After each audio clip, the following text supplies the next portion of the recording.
This is the Bears Barroom Radio Network, and we're brought to you by the Verdoliak Law Group, fighting insurance companies since 1963, and BetChicago.com, your source for all of Chicago's sports and betting news.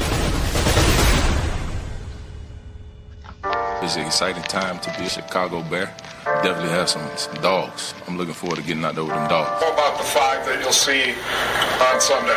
I know those 5 guys can't block Khalil Mack. One word that just continues to keep coming up with Ryan and myself is the word obsession. Being obsessed. There's going to be accountability as well, and I think that's key. Obsessed. Barflies unite, barflies arise. Obsessed. It's the Sunday Barfly Tailgate Show, and the barflies are alive. Barflies unite, Obsessed. barflies arise. Being obsessed. It's the Sunday Barfly Tailgate Show, and the barflies are Being alive. It's game day, the Bears are ready to roll, and so are the guys. A show to get you wise, no lies, educating barflies. Realize that Bobby dropping bombs is the double A be flipping burgers while the Diddy be wanting pot roast. First he's gone, now he's back, where does he go? And Nicki Minaj who disappears like David Blaine on the show. Last but not least, Southwest Indiana's finest, calling all the angels, now he's calling Fiji Highness. Cheer Bobby, Diddy, Nicki, Mr. Double A, talking the Bears to get you ready on the Barfly Tailgate. Barflies unite, barflies arise. I know those 5 guys can't block It's the Khalil Mack. Sunday Barfly Tailgate Show, and the barflies are alive. Barflies unite, barflies arise. Chicago Bear.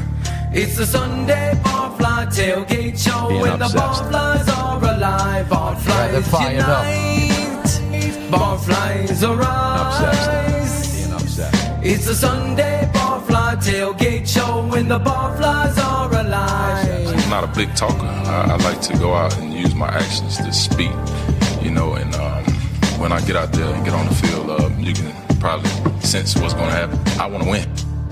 Being obsessed. I know those 5 guys can't block Khalil Mack. Yo, Being obsessed. the Barfly Tailgate Show Being obsessed. begins now. Obsessed.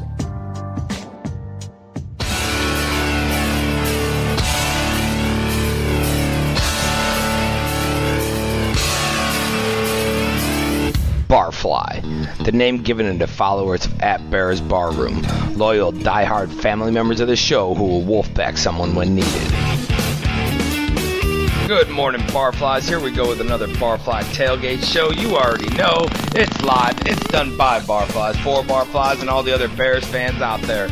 We're straight flexing on them today as the battle for the King of the North is up for grabs tonight when Minnesota comes into Chicago and tries to derail our first-place Bears. Let's go. Killing in the name of... My name is Bobby Phelan. I'm joined by the crew, the Barfly Tailgate boys. I'm going to pass this thing around to get some topics, get their opinions, some hot takes, overall see where the Bears fans stand on things. We got a jam-packed show for you today. I'm living it up here. I'm down, a little sweet life down at Myrtle Beach, looking at this ocean from my hotel room, and we got these Barflies in the house to discuss. B Diddy's here. I'm gonna serve B Diddy up with a little question this morning. It's his little Trubisky time. I won't say that he was totally against him, but either way, B Dids, what's going on, man? How you doing? What's up, man? First place, here to defend our house tonight, and just excited, man. Hell yeah, we got A's in the house. He's ready to pop off and bring the heat today. What's up, brother? Hey, what's happening? We got big games in November. We got a healthy squad, and we're ready to do this. Let's go, Bears. That's right. The cold weather's rolling in. We got some night games, exactly how it should be for us. We'll see how it all pans out, though. We got the Badge, Ryan Badgley in the house. What's up, Badge, man? Yo, what's up, guys? I feel like I got to bring that energy. Missing gains today. I'm pumped. Let's go. Yeah. How about it, man? They're just dropping like barflies, We're missing Nicky, missing big gains. But either way, finally we got Air Jer in the house. The Pony's back. He's ready to run it up and deliver. What's up, Pony? Oh, yeah. Let's get this party started right. Let's get this party started quickly. Let's go. It's the Vikings. He's gonna take over. He's gonna take over that song. I can see his head going. He's ready to go already. I'm not trying to get on that pony yet. That's what they all say. All right, let's get this thing started with a big fuck you to the Lions fans. You know, the ones who talked. There you go. Okay. The ones who talked all that crap about Trubisky and compared to Stafford, and Trubisky ain't shit, and whatever. They started the hashtag of "We Own the Bears," and magically their asses disappeared off the timelines, and had nothing to say when the game was going. Yeah, a little crazy. I'm sure they'll pop up again next week though for this Thanksgiving game. I mean, although we took away the victory, 34-22, in my opinion, this game felt just a little too close at times, man, when it should have been put away. Diddy, here we go, man. Another big game for Trubisky. 23 for 30, 355, 3 touchdowns. I know all the mainstream media and hot takes coming out saying, talking all this shit against him and the skeptics. But the beginning of the season, man, you weren't really buying. Well, I won't say that you weren't buying him, but you were saying that he had a lot to prove being that number 2 pick. Has this kid done enough for you to believe that he's a franchise quarterback now? I have been hard on Mitch. Some of it's been a roller coaster ride, but he's still learning the system. I mean, he had the Tampa Bay game where it was just probably the best performance I've seen by a Bears quarterback. And he didn't have that next game to build upon when we had the bye. He's stacking wins now, and he's showing maturity, showing leadership. I'm definitely a believer in Mitch at this point. How can you not be? We're in position to win 4 straight for the first time since 2012. After we beat Detroit, that's the first win I think we dropped 10 in a row to NFC North opponents. And we're in sole possession of the division for the first time since 2013. That's the effect a franchise quarterback has. So I'm absolutely all in on Mitch at this point. I know there's going to be ups and downs, but I think this kid's going to be great. Yeah, I think so too, man. I think he's building, right? We haven't seen a lot of just straight drastic issues, I would say. I mean, we've seen a couple here and there. He floats a few. It's a bad decision here and there, but that's what you get from a quarterback, especially a young kid. I mean, you still get it from some of these older guys. I mean, some of the no shit Hall of Fame guys still make, a bad decision here and there. But I think this the guys believe in him too. When he got that when he got late hit out of bounds against Detroit. Oh yeah. The first guy to step up in that guy's face was Anthony Miller. A receiver. Normally it's your old lineman, but these guys are all in on Mitch, man. He was about that life, let me tell you what. Yeah, dude, I posted that shit right away. Miller ran over there and bitch slapped, what's his name? Yep. Was it Davis? I forget who it was, but either way, definitely, man. I mean, Miller came out, Miller balled out. We'll get to him in a little bit, but let's go over to Badge. Badge, we said it last week, man, that this was a perfect matchup for AR. Posed the question that if AR really needed to have the big game to prove that he basically still has it. What do you think of the monster game, and what this does for AR and the shit talkers, in that realm that we're saying, Pace messed up bringing this guy in, and then this guy comes back from a two game little hiatus and goes 6 receptions, like 140 yards, I think, somewhere close to that, and 2 touchdowns. Yeah, dude, he lit it up. I mean, that's the game I think we were expecting to see earlier on in the season from him. We gave this guy big money. He had, a huge year with Jacksonville before he got hurt. And I think that's what we're expecting to see, man. So to see him come out, I mean, dude, the slant right off the bat, almost took it to the house. I think he should have cut back to the left, but that's just me. But totally played phenomenal. That catch in the end zone had the defender burn him right off the line, man. You can tell that burst is back, and he's fully refreshed after that little groin injury.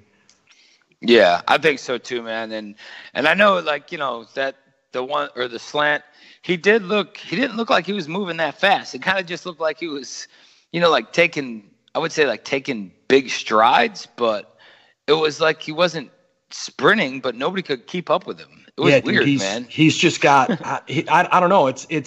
You can tell he's quick, but it could be the strides too, man. I mean, he just looked, I don't know. I just feel like we've hit the stride. He's comfortable with Mitch. Mitch has worked a rapport with him. I'm amped for tonight, man. I haven't felt this good about a Bears team in a long time, man. Yeah, exactly, man. There's weapons everywhere, and we'll get into them all here in a minute. But AA, not only was this game, a rejuvenation of sorts, I guess, for AR, but it was also a little bit of a coming out for Anthony Miller. I mean, that kid came out, and it was either AR or Miller, man. What do you think about this combo? And then, throw Gabriel in there and Shaheen, and just moving forward, all these weapons, man. I mean, it's nothing like we've ever seen before in Chicago with this many weapons. I mean, we've had some moments where we've had a couple guys, obviously Brandon Marshall and Alshon Jeffrey. You go back to the Galt and Gentry type of days, but you just you never seen firepower like this, and it was just so nice to see Mitch just say "fuck you" to everyone that had something to say during the week. And I know the kid says he's off social media and he doesn't hear the noise, but he had to hear what was going on, because that's the kind of what was being said was the kind of stuff that makes your mom mad. You know what I mean? It makes your aunt mad, and it makes your cousins mad, and it makes the entire city of Chicago mad, and we were all galvanized and on this kid's side, and we were just hoping that he was going to come out and do what he did, and he did it, man. He just came out and he was laser focused, and it was just awesome. I mean, I said, who is this no huddle Mitch? I mean, laser beams. He was dropping balls in there, dropping dimes. He was, and it was awesome, man. It was just like woo! Like I felt like Gaines report. I was ready. So I mean, and I think what you saw was that offensive identity that maybe we're looking for, and it may not be the run game that we all want, but you know what? We are getting to this greatest show on turf type of thing going on or something, because with Robinson back and that security blanket, the kid is comfortable, and it's awesome to see.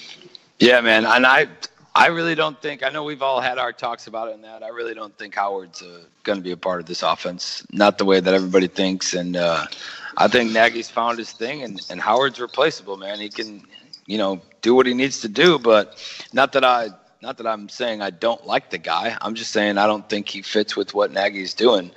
And especially with all these weapons that they got now, the minimal amount of carries, and they've shown that they don't really rely on him. In fact, the matter is they can't run block. So if you can do what they're doing in the passing game, what are you trying to force running the ball for? I mean, honestly, this is not a running league. We've been trying. We've shown the stats how we 6th in the league in attempts and blah blah blah. Maybe not after last week, but I mean, we've been trying to run the ball. You watch Phil break down the tape. We cannot do it. The run blocking is not happening. So I think that's why we went with the quick game. I think that's why we went with the quick game to start last week. I mean, that's why we came out no huddle. Nagy wanted to get him up, get him going, and he wanted to move the ball down the field, and that's what he did. Yeah, I also think that we're not used to innovation in Chicago. I mean, we've always had the image and that thought in our mind that we need to be a running team with a defense, and finally we're at the level of innovation that the league's at, and we haven't been able to say that ever that I can remember, where we have an innovative offense. This is a passing league. I know we want that image in our head of just a hard smash mouth running game and good defense, but times have changed, man. And I'm actually liking what Nagy's doing. I mean, look, you talking about Howard being replaceable. Obviously, every running back's replaceable. Le'Veon Bell didn't even show up this year. Yeah. But the reality is we're going to need that dude, and there's going to be a game where he's going to carry us, and it's going to be like, this is why he's here. Right, but that's the thing about this offense is it's not going to be the same guys every week. It's not even going to be the same guys every third week. I mean, it just isn't. That's not what this. Taylor Gabriel didn't really. Although Mitch threw an amazing ball to him that was defended, but I mean, you're not gonna have those games. But I do think that the guy who is going to show up every week is Allen Robinson and Anthony Miller and. And I think Trey Burton, those are like our horses. The other guys are just kind of specials. Yeah, my thing is, man, I don't think anybody on this team is going to be the workhorse, as they put it, or like the number one fantasy stud. I think it's going to be spread around a lot to this team, and I'm just hoping that that the players can deal with that. And Gabriel came out after last week, and he sent out a tweet, something along the lines, and I'm paraphrasing, but something along the lines of like, when my brothers eat, we all eat. And he was referring to AR and Miller's big game, and some jackass writes a comment like, thanks, you didn't do shit for me on fantasy. And he replied with, but we got the W, and this is a team sport. So that's huge, man. That's huge for team chemistry, man. If you've got guys balling out and it's not your week, and you're still saying, "Yo, my boys ate, we got the," that is, man. These guys are playing together. They're staying together. Even, I know we'll talk about Parkey, but even them, even his teammates expressing that, man. Just you can tell this team is playing together, man. Yeah, well, exactly. They just got a lot of great guys like that. And Allen Robinson's just been a stalwart, even when he was out. And Gabriel, that dude has fire, man. That guy has well, fire. let's not act like they're all freaking stand-up gentlemen and shit. I mean, they're going to celebrate now because they're getting the W. Let's see what happens when they take an L and somebody's not getting the numbers and what where we go from there. Because that's the true testament. And that's the true testament of your team and the chemistry. All right, let's go on to this defense. Jared, we got the Bears defense. They came out. They did their thing again. 2 picks, really setting the tone for, for most of the game.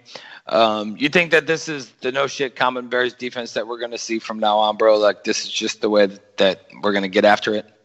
I think it's got to be. It's got to be. The offensive line for Detroit was pretty much, let's just call it a dumpster fire wrapped in poop, because that's what they are.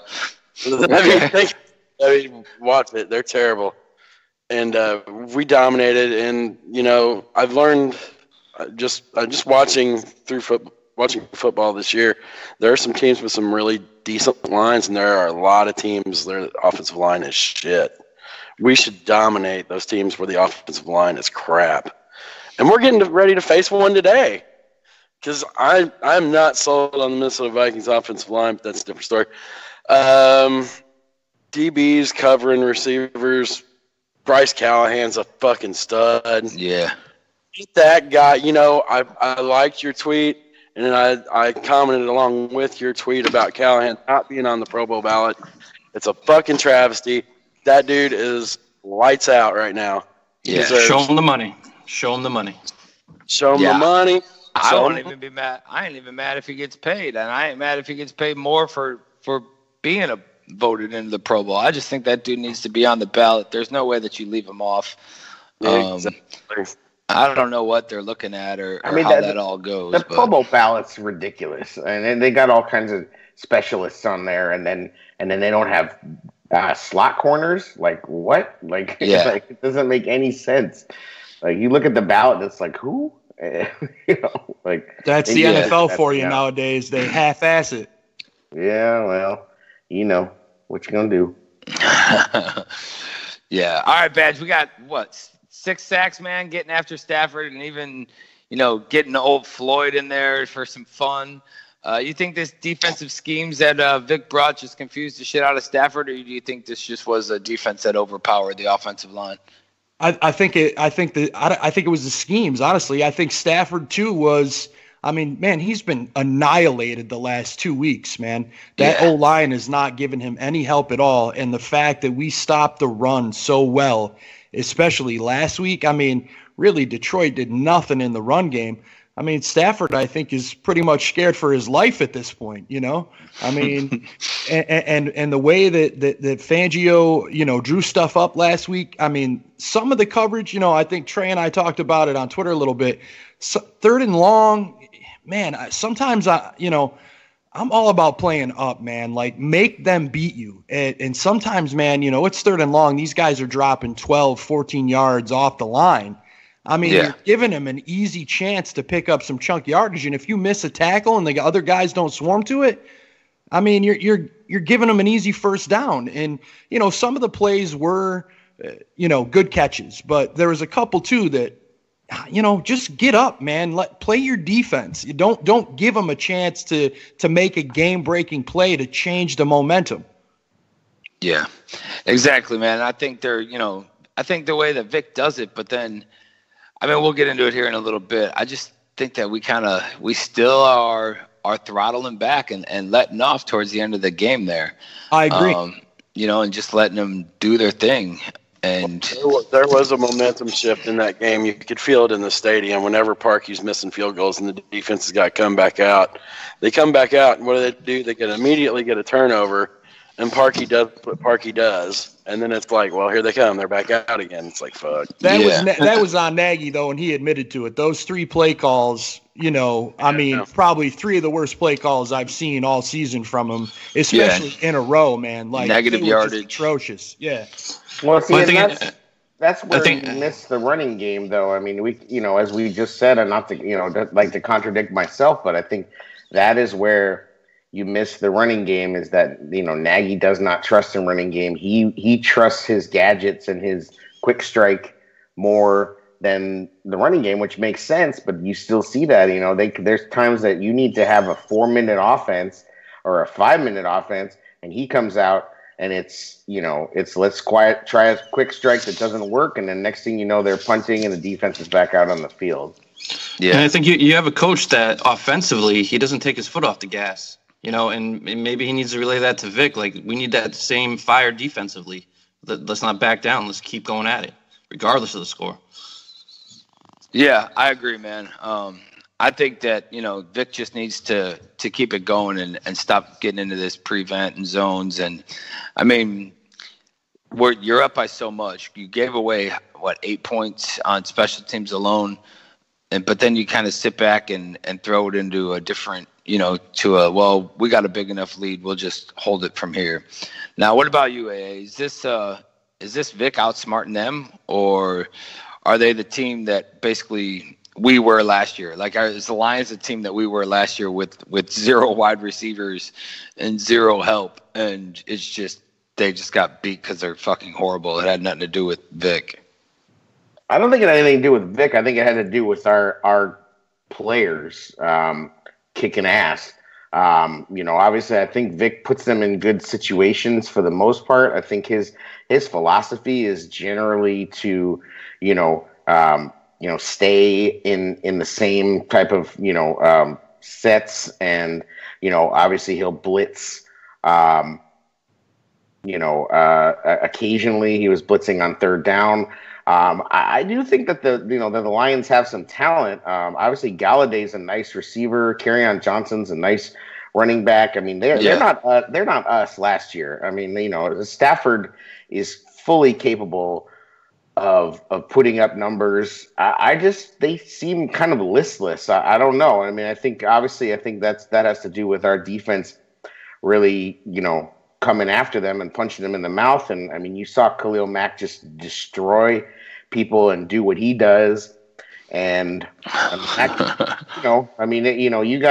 the type of talent that's coming at you, the way that we bring it on defense. I mean, it's gonna crush the will of an offense real quick and make even good players look kind of mediocre. But at the same time, you see what happens when they start to get momentum going, and you saw Galladay start to get start to feel good a little bit, and and once we sort of open the door a crack, then they sort of started to feel like, okay, well, maybe we can do this. I don't really think it's much to do with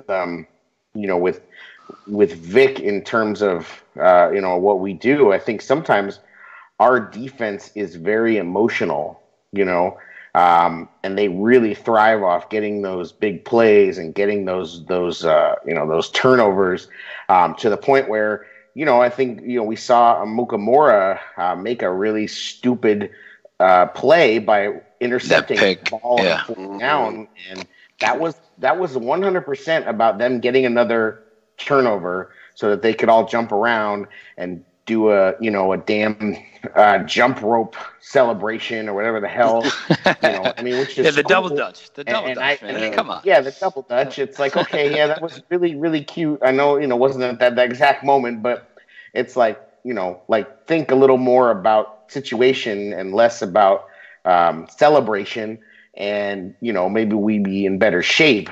But because that was, that was the scariest moment of that game when all of a sudden, Mitch is on the damn goal line, almost giving up a safety. Yeah. Shit got real dicey there. And so I think that's more the personality of our defense, that they are really emotional and they get really, really high. And then when things start to not go their way, I think sometimes they can start kicking cans around a little bit on the field. So, yeah, I think so. They are an emotional group. I'm like the pick when it happened. I'm okay with the pick. You're up by enough. I don't think it's that big of a deal. I get it. Like, yeah, it's a shitty situation. But if dude would have returned it to the house, or took off and had it back nobody would even be talking about that. You know what I'm saying? I was hyped up when he picked it, but then as soon as I was like, oh crap. But I can't blame the guy. I just noticed that they're out there looking for those emotional big plays. Yeah, exactly. Detroit's very much a team searching for its identity after the Golden Tate trade too. That they came in. I talked to several of the fans as we were coming in, and I asked them, I was like, "Wow, dude, why did you trade Golden Tate?" They traded Golden Tate? Yeah, that's shocking, isn't it? But yeah, it's like, how do you feel as a fan? How do you feel as a fan of your team to get rid of probably your best receiver? And they're just like, we don't even know, man. We don't understand what's going on. So as they're walking into the stadium, you could feel the defeat already. It was just a matter of how much. How bad, yeah. And as far as the Amukamara pick, the Prince and the Pony roll deep. Yeah, I was tweeting that all day. The Prince and the Pony was in the house. Should have batted that down, though, man. That's all about money, brother. Because whenever whatever, I would have picked it up too. Yeah, give a fuck. Yeah, he said he was getting 10 picks. Yeah. Hey, I just want to give a shout out to the chat room. The chat room's rolling deep right now. We got a bunch of people in there. We got our boy Greg Braggs. We got Chachi. We got CB Fan. GBJ. What's going on? We got Stacy. We got Joe Moscone. What's happening in the chat? How you feeling, everybody? We're glad to see you. Thanks for tuning in. Thanks for waking up early with us. Hell yeah. Stacy's back in the fight. Hefner. Stacey Hefner. She's there. Hefner's back in the chat. So she's another one of us that just been coming across some bad luck. She had some shit happen. Like, dude, we all had I think we need to get the fuck out of 2018 real quick. But I know we've all had some bad luck over the last couple of months, man. Like, damn Barflies, keep your head up. It's been a rough time, but the Bears are rolling, and we're here for it. Plachinsky's in the house. Our boy George from across the pond is in the house. That's right. Yes, sir. Fired up this morning. Chachi. George and Chachi been fired up all morning. They're just like they're doing rails off of strippers or something. They're so hyped. Maybe off of each other. All right, let's get into something. He said strippers. That's what he meant. Yeah, it's a possibility. So Diddy, go ahead. What do you got? No, I was just gonna say I hear the Admiral has a good breakfast buffet. I'm just saying. Diddy, let's touch on Parkey real quick in this special teams situation. All around on the special teams, another lackluster, I think, show for them all. We got the 4 hits, the hitting that upright and just whatever, drop the sound effects whenever. But It's the straight ding in the upright the whole time. What's up with these special teams, man? So sorry to cut you off. That noise that you just heard in the background was my ice maker. I said hit the sound effects, and that shit went shit. I was like, holy shit. Go ahead. We just got done saying it's been a rough 2018. Now we're going to talk about this shit. So, yeah. Parky costing us 8 points. Four upright hits was ridiculous. That sound is still haunting me. It was kind of brutal. And then that onside kick, man, they did it the first time. We knew it was coming. And then it just, there was no excuse for screwing up on that. Yeah. I don't know, man. This guy, the special teams coach just needs to step up. I mean, we're not Cleveland. Like, get that stuff out of your head. And hopefully things get better soon because it could cost us games. New rule is do not hire or sign anybody that has ever pulled a check from the Cleveland Browns. I'm serious. I don't want. You know what though? I don't want any Browns trash. I'm tired of everybody saying, "Whoa, Tabor's a respected." No, he's not respected. You want to know why? Because he played and coached. Not played, but he coached for the fucking Browns. Yeah, okay? But Gabriel played for the Browns. Ooh. Taylor Gabriel. Yeah, but then he went to the Falcons. I'm willing to lose that, but that was a long time ago. But if my new rule costs us Taylor Gabriel, I'm good with that. Watch him out. that special teams performance was like one of the worst of all time. Like, they are not. There it is. Dong. So brutal, man. I mean, you got Anthony Miller doing weird stuff on onside kicks. I just don't think they're that well coached. I mean, at the end of the day, when one of your standouts on special teams is Josh Bellamy, maybe there's a problem. I mean, yeah. Well, what happened from the first few games? Because they were playing great in coverage. They weren't allowing anything, and then it seemed like in that Patriots game, Patterson took that kickoff back, and it was like even before that, they forced a fumble on him. All of a sudden, now the wheels have fallen off on special teams. Coverage is kind of lackluster. They're the onside kicks. The return game is atrocious on kickoff returns. The special teams is trash. I mean, sorry, there's no other way to put it. And Cody Parkey, I mean, that was some of the most unbelievable shit I've ever seen in my life. Like, how in the world is that even possible? I mean, it has to be a record, right? It has to be some kind of record. No, it's never happened. I mean, they haven't been keeping track of it that long. I think it's only a certain amount of time, but it's never happened that somebody's hit the upright 4 times. And dude, that's just accuracy. That's it. Yeah, I mean, as people said, he should get extra points for how hard that is. But Jared, maybe you can attest to this, and I don't know if you were sitting in your seat at halftime, but people said at halftime that he was practicing and he hit the post 2 more times at halftime. I think I was taking a piss at that point. It was like, nah, I can't even. That was. I can tell you what my biggest prevailing thought is. It's pretty obvious that they don't work on certain situations on special teams. Right. How do people not know? How does it? He's a rookie. Anthony Miller's a rookie. How do you not know that you can't bat the ball forward? Well, and bat it out of bounds. You can't bat it. It's an illegal bat. I mean, how do you not know that? That's your coach. Not to take the shine off of Nagy, because obviously he's doing a good job, but it kind of goes back to when he was talking, and it made it sound like he doesn't really pay attention to the defense.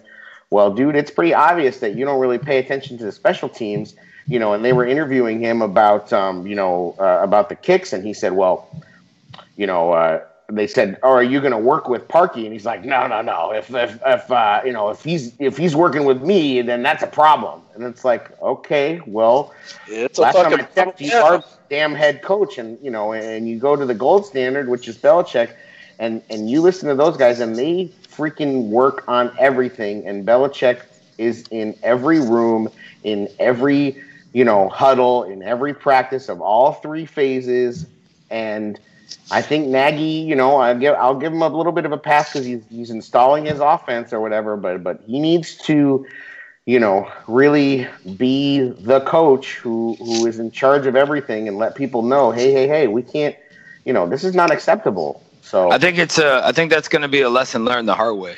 You know what I'm saying? Yeah. It's going to be a learned trade. It's going to just be a lesson learned the hard way, and that he felt.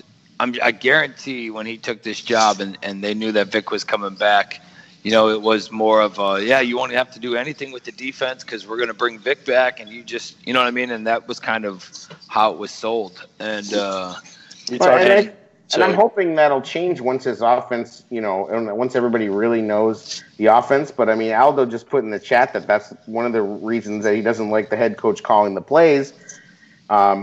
Is that he has less time to see over everything. But it's like, you are the boss. Like, be the boss. I mean, I think that's the big thing. And if you're not going to be the boss, at least freaking act like it, because the seed of doubt is planted that he doesn't really know what the hell's going on in all the rooms. Yeah, but you don't want him acting like it in a press conference and the coaches in the background knowing that's not the case. That's going to cause some hostility probably too. I just think, like I read somewhere this week, the guy has like 800 plays on offense. I think they're just trying to get this offense going. I think going forward, once these things are fully implemented, he'll be involved in all aspects. Yeah, but why do we even know that? I don't give a fuck if he has 800 plays. I don't even want to know that shit. Like, just, you got 800 plays. Guess what? All the plays on special teams suck. Fix them. Give me some, like, how about you have 500 plays, and how about make sure your special teams doesn't fucking suck? Like, 800 plays, screw that. I don't care. Like, the reason that we know that is because he's really, really proud of it. And I'm saying he needs to balance things out a little bit, because clearly dude is not in control of the other rooms. Well, that was more that 800 play thing was more of a Minnesota thing, saying that he's he's creative and he probably has like 800 plays for every game. That wasn't really him trying to shine his own balls. Well, I think he came back with like 750. I think that was his response. Yeah, to it was his joke reply. You know what I'm saying? No, I get it. I just know that him and Helfrich are in a room like geeking out on offensive plays, like like they're playing Madden. And meanwhile, the other rooms are doing what they're doing, and I just feel like, if there's, some, I know I don't want to be a naggy nagger, but at the end of the day, like there's some things that he needs to learn, and he's a rookie and he'll learn them. But again, it's like, control everything and prepare for everything. And so he just needs to be involved in the game plan. Whatever they sell him as the game plan, that this is what they're going to do. He either agrees with or disagrees with. They rehash it, and then when they leave the room, that's the game plan. But he's got to be. He's questions that way too, guys. I mean, if he's got his hand in it when he's posed a question by the media, it should be a simple answer because he's talked about the game plan with his coaches throughout the entire week. Yeah. Even after the game, before he hits his press conference, they're having a conversation about what worked and what didn't before he goes to that press conference. The fact that he's not, able to give a solid answer when he's posed a question about the defense or special teams, it's not like he's being, it's not a trigonometry question. You're the head coach of this football team. You've got to be able to provide some sort of answer when you're questioned. You run the show.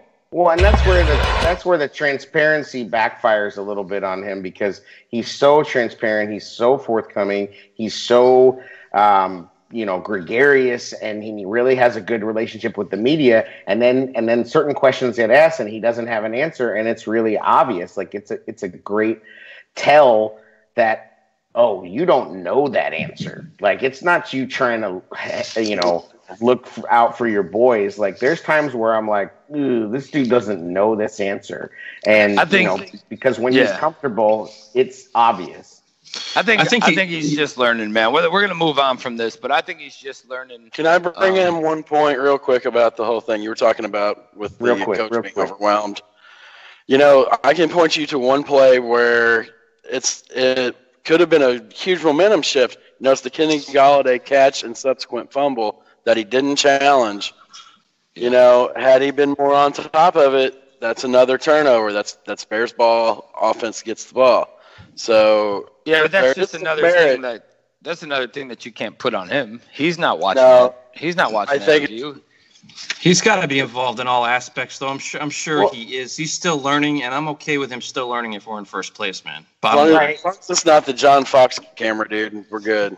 No, I'm not trying to bag on Nagy. I'm not going to be a Nagy bagger or a Nagy nagger. I'm just saying their mantra is be obsessed. You know what I mean?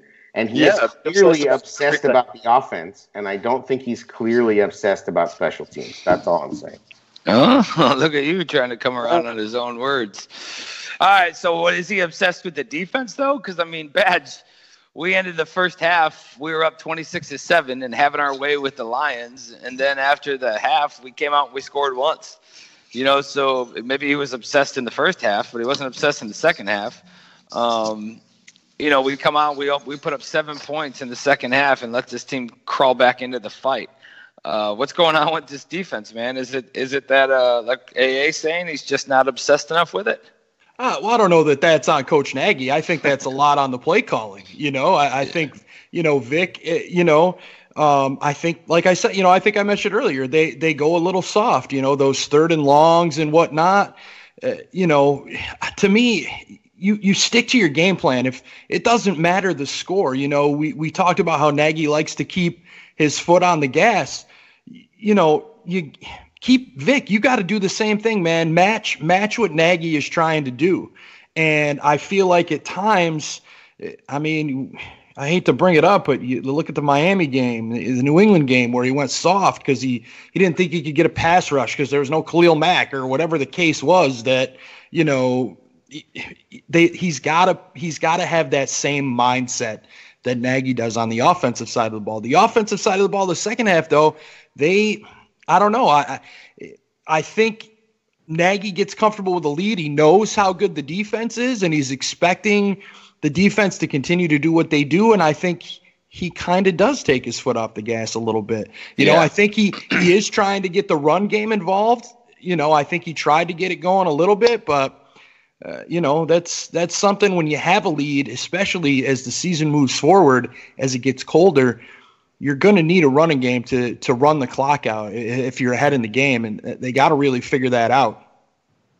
Yeah, I agree, man. And I think that I mean, they're going to have to figure that piece out. And I think that they try to. They open it up a lot, but then they just get so caught up or maybe not caught up, but they just have so much speed that they're like, well, this is going to work, and this is going to work, and this is going to work, and let's go here, let's go there. Because, I mean, if you look at the beginning, rewatching that Lions game, they started off getting Howard going early. I want to say, like, his first 2 runs were first downs. Absolutely. First play of the game was a 9-yard run. Yeah, and then the next one was like a 12, right? Yeah, and then they went no huddle. And he came off the field. Which was awesome. Yeah, and he did come off the field. So it's not like it wasn't there. It's not like you can't get it going, but I think it's just like, you know, why look at it as like a casino game or something. Why sit on this machine and rack up $5 every time when I know I can go to that one and get a 40 spot every time? Absolutely. And I think that's just what they're doing. Like, well, screw it. We know we can hit this and hit that, so let's just get over here. Well, and Mitch was locked in. I mean, I'm not mad at them not getting the running game going in this game because he was just locked in. But I think as far as the defense goes, I think it goes back to what I said about them being emotional. And it's like, I wish that Vic would, you know, let these guys go a little bit more, because I think they start to get a lather going, and this defense can get real scary for the offense that they're playing against, you know. And I wish he would, you know, let them go a little more and kind of, you know, live with the results. And, you know, because I think you could see them back on their heels when they're in this kind of prevent zone, you know, kind of thing. And it's like, it should be the opposite. Like, you know, we're up. Let's just, you know, step on some necks. Yeah, I agree, man. I think so. And like, you know, like we'll wrap up with last week, but I really think that, you know, just all in all, we need to see this special team step up, and we need to see this defense, like, and I don't want to say step up and last in. I don't know what the hell that was, but I don't want to say step up and last throughout the game, but I think it's just the scheme needs to remain the same so that we just put these other teams away. I don't know if somebody's mic is buzzing, but either way. All right, fellas, let's get into into this flex, this flex schedule faux show. We got pushed back into the flex game. It's a night game now, Chicago. Not sure what the temperature is going to be there. I didn't look at it. But I guarantee it's a little more miserable than Minnesota wants it to be. We all know we got these 3 games in 11 days with the Lions, and tonight we got the Vikings, and then we got the Lions again on Thanksgiving. And then before we know it, they're flexing into the Sunday night games. Badge, how do you feel about this flex going on? Yo, I love it, man. I mean, Akeem said it the other day, man. Flex them all. Am I tired in the morning? But shit, if they're W's, I don't care, baby. I feel like the more chance these guys get to play in the big time, then the playoffs become that much easier. Yeah, exactly. We got that drop right here too with Akeem. If we could go ahead and drop this thing in here right now. Hold on. Flex them all. Why not? They want to see us in prime time, and that's always that's a blessing. That's the type of pressure that you want. You want people to want to see you in prime time. You want the league to give you that respect and say, "Hey, these guys are playing good football. We want to see them." At the only game on TV that night. So there it was. Put up or shut up, man. And I got a great feeling about these guys, man. I think they're gonna ball out. Dude, I totally agree. I mean, and you got people. Like, this is an actual debate on Twitter. People saying that, no, they shouldn't. I don't want to be flex. I don't want to be on primetime. I think that they need to stay under the radar. And then you got other people like, no, fuck that. Like, the way I look at it, man, it's like, if you're going to the playoffs, you're going to be primetime. Absolutely. You know what I mean? Like, why would you want to hide from the pressure? Like, what are you hiding? It's ridiculous. I mean, like, I tweeted out, the same Bear fans that are pissed about us not getting national recognition and Mitch not getting national recognition are the same ones that are like, oh, no.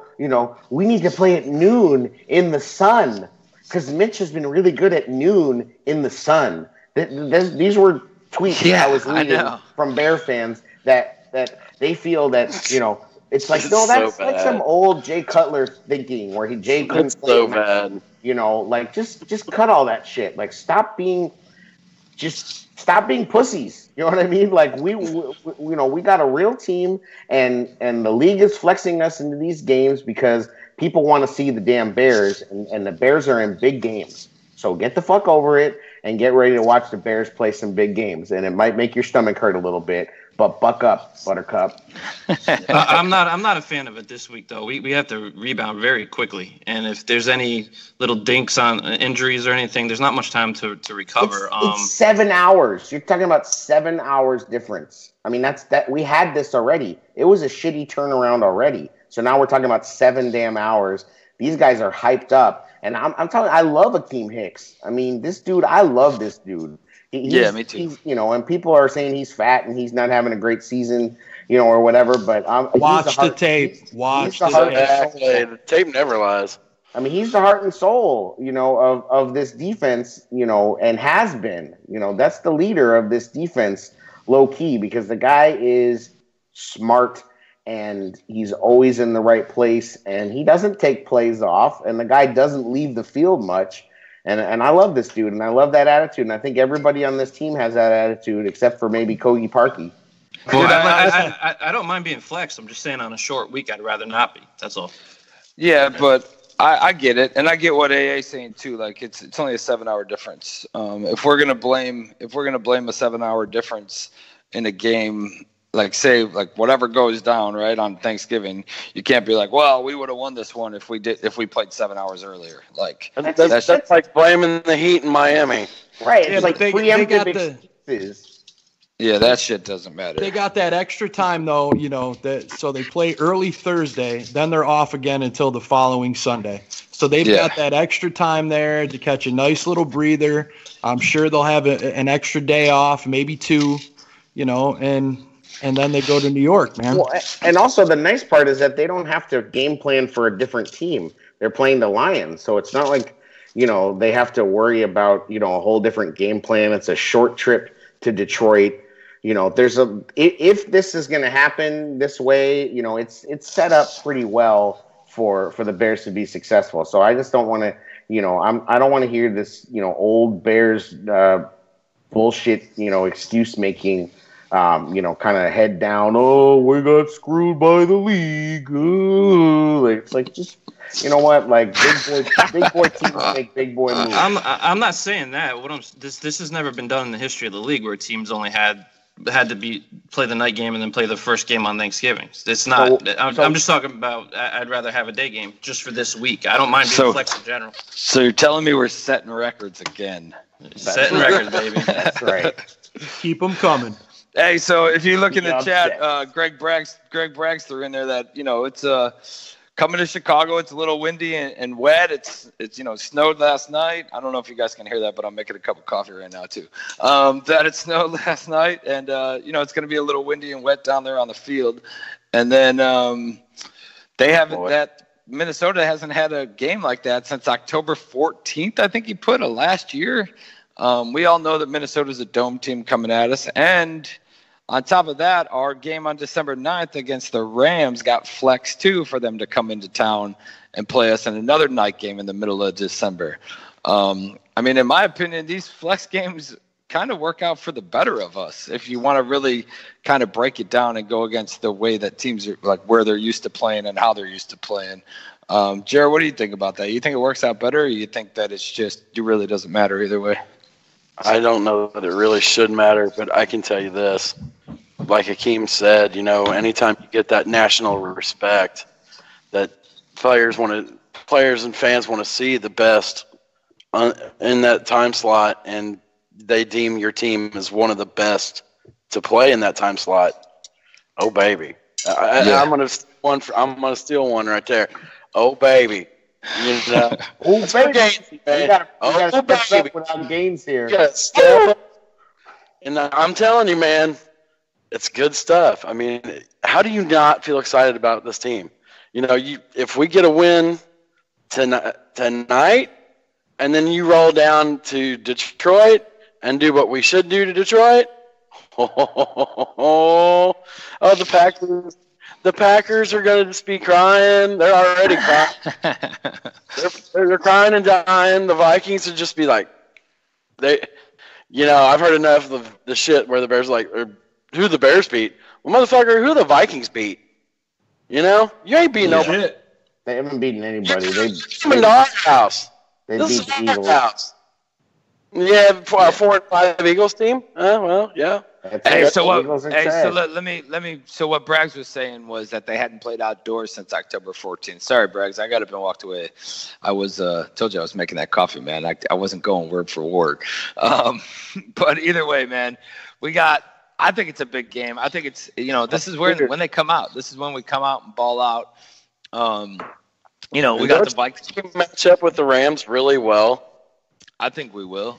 I just don't know. And we'll get into it a little later. I don't know if we're that shootout team that the Rams like to get into it with other teams. But I think that flexes an advantage with the Rams, too. I'd rather play them when it's nice and later and colder. I think that's a good thing. Yeah. You don't want to sweat. Whatever. I'm sorry. I'm kind of bummed out that they moved that game from Mexico City, though, because I would have liked to see the Rams and Chiefs get a little fucked up from that bad field. That'd be nice. All right, let's get into tonight's game. Go ahead. Let's get into tonight's game. Obviously we got the Vikings, but the Vikings are coming off their bye week, man. They've had time to rest and recuperate, and kind of get their things going. What do you think of Cousins and them coming off of this bye? And how does that factor into this game tonight? I think Cousins is playing very well. I think they obviously made the right decision in upgrading from Keenum to Cousins. He's doing his thing. 70% completion rating. I'm going a little Nicky stats on that. And obviously Thielen is balling out. That guy's what a great story that guy is. Just literally out of nowhere to being basically the best receiver in the league. Obviously you have Diggs. But they haven't really gotten their running game going, and they have gotten it going at times. I think before the season started, we were saying, "Whoa, Dalvin Cook's going to be back. Look out!" He's been kind of dinged up. The offensive line has been a little problematic at times. Rudolph's not exactly having a huge season, but the Vikings are good, man. You look at this team; that's a 6-3 team. Okay, that's not a 5-3-1 team. That's a 6-3 team, just like us. They missed a field goal at the end of that game, and they should have won that game. They should have beaten the Packers. I mean, the Packers should have another loss, and the Vikings really should have another win. And so that's the way I look at it. Is 2 6-3 teams. They're by far and away, the top team in the division, and this is a big measuring stick for everybody that's involved with the Bears. And it's exciting. I mean, it's exciting to be in this game. It's the biggest regular season game that we've had since 2013. Which is the dun dun dun Conti game. It's exciting, and the Vikings are ready to go. And there's been a lot of people were saying on Twitter there seems to be a lot of like mutual respect between the fan bases, and thank God most of these Viking fans are not idiots like the Packers and the Lions fans are. I think they're scared of us. You're giving them too much credit. I mean, I have way too much credit. Yeah, but they're not like the Packers and the Lions fans. I mean, I'm not trying to, ball wash them, but I'm just saying they respect the Bears. I think that's what I've seen, and it's so it's a big game. Sorry, man, I was muting. My daughter came walking in, and I was like, "Yo, we're recording. You need to be quiet." Agreed, though, and I've been to a couple Bears-Vikings games in the past, and I mean, on the whole fan side, I think they are, I would say, classier than the other ones. But then again, we act like assholes places we go to, so all in all, it's just a little matchup deal. Badge, coming over to you, man. I know AA mentioned it, but you got Thielen and Diggs on the outside. These dudes have been beasts, man, both of them. Thielen, obviously, a little more, but either way, these are two top weapons of this team. They do. I mean, the Vikings do come in. I want to say that they're ranked 15th in points per game. But either way, man, this is a big matchup for our secondary today. What's the key to stopping these two, you think? Got to man up, man. I feel like, Amukamara, Fuller, you see both of them move into the slot a little bit. Callahan. These guys are going to have to man up. You don't want to see that quick pass game get going, because if it does, man, forget it. I mean, it's the thing we've struggled with. We gotta slow these guys down. We gotta hit them at the line, get them off their route, and let the safeties come over and help. I know Thielen has been phenomenal, man. He's been lights out. Diggs coming off an injury, didn't play last week. It'll be interesting to see, how healthy he is. I know they sat him because they know this is a big game, but, I think we can, man, we got a top 5 defense, man. I think we can shut these guys down. I don't feel, that if we lose this game, one of them can have a good game and we can still win. Correct. And, and I'm okay with that, but I just don't see it happening tonight, man. Yeah, and I think so. And I know, so these two have been their best, I think, just watching back, watching a couple of the Vikings games this year and checking a couple out earlier this week. They haven't been their best in the quick game. These two, they're kind of deep receivers, and that's kind of where we're stronger. We're not that strong in the quick game, and they're not that strong receivers in the quick game. So I think it's a great matchup. And I watched the Lions game back when they played the Lions, man, and I mean, for what we did to the Lions, I mean, Slay played, against the Vikings, but man, one guy doesn't change your whole, your whole coverage scheme. I mean, it can have an impact, but I mean, we dominated the Lions secondary, man, and I just don't think that's going to happen for the Vikings, dude. I just don't see it happening, man. Yeah, the one thing they did do that we didn't do to the Lions, though, is they held them to 9 points, and they didn't let off, and they kept pressure most of the game. And, they have a good defense, too. I think we're 2 top 5 defenses. So it's going to be a hell of a game.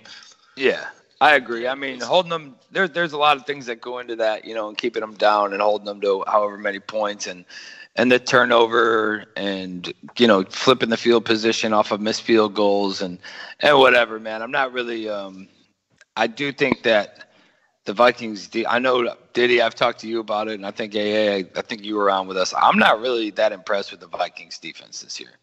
I said it at the beginning of the season. I just don't think that is what it was last year. I think they have a lot of holes. And I had said at the beginning, I think that they're going to be in a lot of shootouts this year. And I just don't know if we're a team, if the Bears are a team that can afford to get into a shootout because of the way that we've put up points in the fourth quarter. Jer, over to you, man. Dalvin Cook, Latavius Murray, you got both these guys back there. I mean, last week they had the bye. The week before, I want to say, was Cook's biggest week. I think he put up 89 yards against the Lions. But two guys that we're going to need to shut down in this run game and try to make them, beat us in this passing game. How concerned are you? How concerned are you with Cook and Murray coming at us today? Cooks is a fantastic runner. He's quick on his cuts.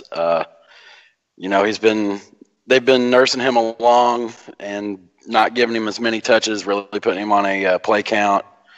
I think he's off the play count tonight. So it's imperative. It's imperative to what we want to do as a defense. If we can't stop the run, it's going to be a long fucking game. Yeah. I mean, it is. Because they want to run play action off of that. They want to take their deep shots off of the play action. We've got to shut them down. You cannot allow a struggling offensive line to bust you in the mouth and get rushing yards. You just can't. So it all starts there. I mean, you've got to shut it down. That's all there is to it. You just got to. It is imperative. It is the biggest part of this game that probably isn't getting talked about enough because of the receivers. Domination starts in the trenches. Let's hop into it real quick. Real quick. Thanks. So, real quick. I mean, Badge, this offensive line is down. Their offensive line is down some guys. They've given up a lot of sacks and pressure. I mean, most games they rely on Diggs and Thielen, like we've said before. They needed time in the pocket, though, to get those guys going. We've seen our defense go both ways, to where we either put on all kinds of pressure or we sit back. What do you see happening today? We talked about it, in the Miami game. Oh, their offensive line is banged up. We got to eat today. And what did Vic do? So I think we need to come out full force. They, put pressure on this offensive line right off the bat, man. Chris mentioned it in the chat. Little Roy Robertson Harris on some stunts today. I love it. I absolutely love it. Get these guys involved. Get them involved early. Put pressure on, I really, I know their run game is decent with Cook. I know it hasn't shown yet. I just don't see it happening. I feel like our front seven is too good, to really get things going in the run game. I think our D line is going to dominate. I really don't think we'll need to blitz. I think we'll be able to drop in coverage, use our front four to really force Cousins into some bad decisions, man. I just think we're going to eat today. Today, I think it's finally turned for the Chicago Bears, man. I feel like this is our day, and this is just going to be the start of, a continuation of how great it's been so far. Yeah, man. The chat room's agreeing, but they want to see some blitzes.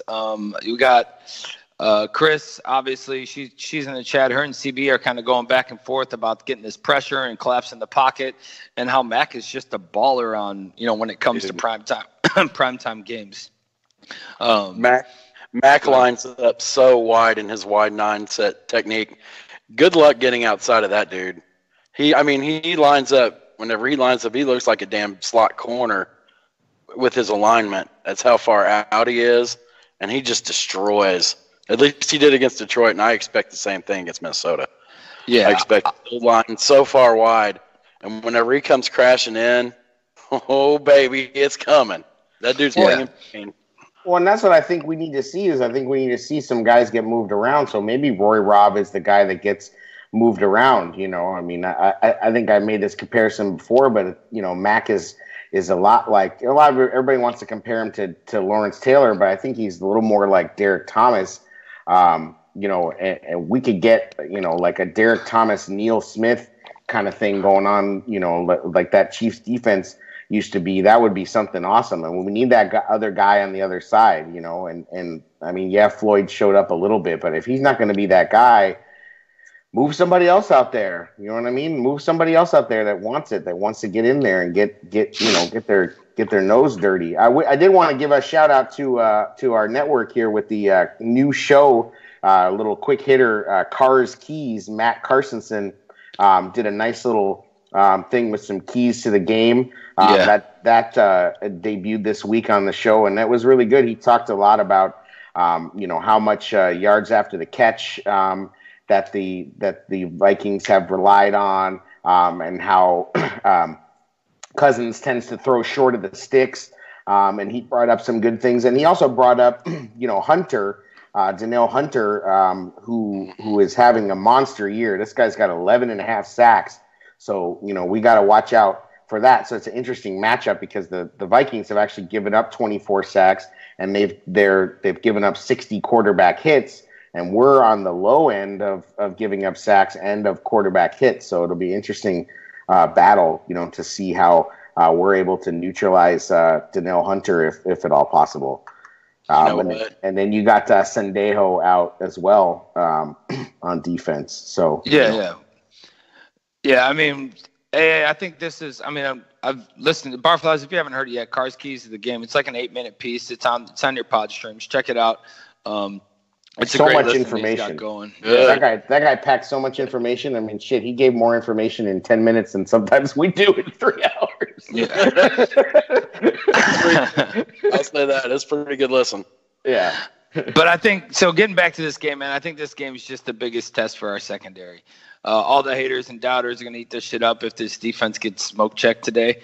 I mean, these dudes have to come in and the secondary has to work, and they have to shut them down. They have to tackle. I mean, I hope, we saw Peanut Tillman was in the building this week, which is awesome to see. I love seeing these guys come back, and he's talking his peanut punch and all that, but you know what, like, bring the guy to the ground, as well. And that's the thing about Peanut is, you didn't see him going for the peanut punch and then, them not finish the play and the guy ran 75 yards afterwards, which is sometimes what you see with the, the Eddie Jackson jab. We'll call it the Jackson jab. If there was a peanut punch. And the thing about Jackson is that he's not bringing guys to the ground, necessarily. And what was awesome, the last week was when Roquan came in and finished the play up, or we need to see Amos come in and finish the play up, if Eddie Jackson's going to be doing that. So, and that's a big thing, Amukamara and these guys, they're going to get tested today. I mean, this is probably the best receiver duo, at least stats wise in the league. I mean, Thielen's got 947 receiving yards already. That's crazy. Yeah. I think so just to touch on this, and then we'll move on to Sendejo and them. But I think the main difference between the Jackson jab and the peanut punch is that on the majority of the time when Peanut did it, he wasn't the main guy in on the tackle. You know what I'm saying? Like, right. He was coming up from behind, or he was swarming to the ball. There's a few that, he was the main guy.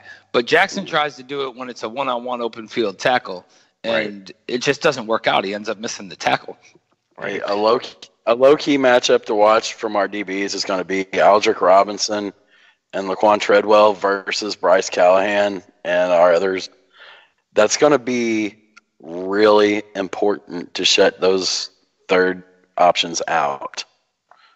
Really important. Because they throw to Treadwell quite a bit now, more than they've ever used him in the past. And he's making catches, but he's not getting a whole lot of yak.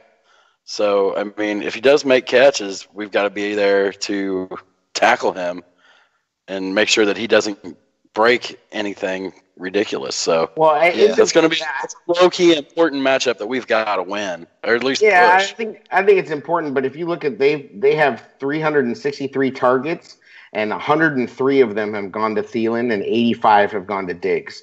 Yeah, So and the only reason it's no secret where they're going with the ball. Diggs was injured. He sat out obviously they're coming off the bye, but he sat out the last game against Detroit. The game before that, he only got a lot less touches than that. It's just it's the next man up mentality. But yeah, it's a good matchup. But I would rather have Callahan trying to shut down one of these other guys, depending on where they line up. But I don't know the percentage on where they go into the slot and who goes here and there and whatever. I haven't looked at any of that stuff. We're not that safe. Yeah. All right, let's move on. I mean, we said we got Jared, the hit machine himself, Sandejo. He's out today for basically laying hits. I'm pretty sure he's still in concussion protocol. I mean, does this free us up to take some shots on these dudes and get downfield and maybe, we all know that Sandejo's the dude he's coming across the middle, man, he'll put you down. Maybe this does free up our wide receivers and give them a little more free reign to play today. What do you think? Not just the receivers. There's a couple of guys. I know there's a guy that just got pulled off of IR this week that you never know. He might just mosey his way right down the middle of the field. Adam Shaheen. Trey Burton.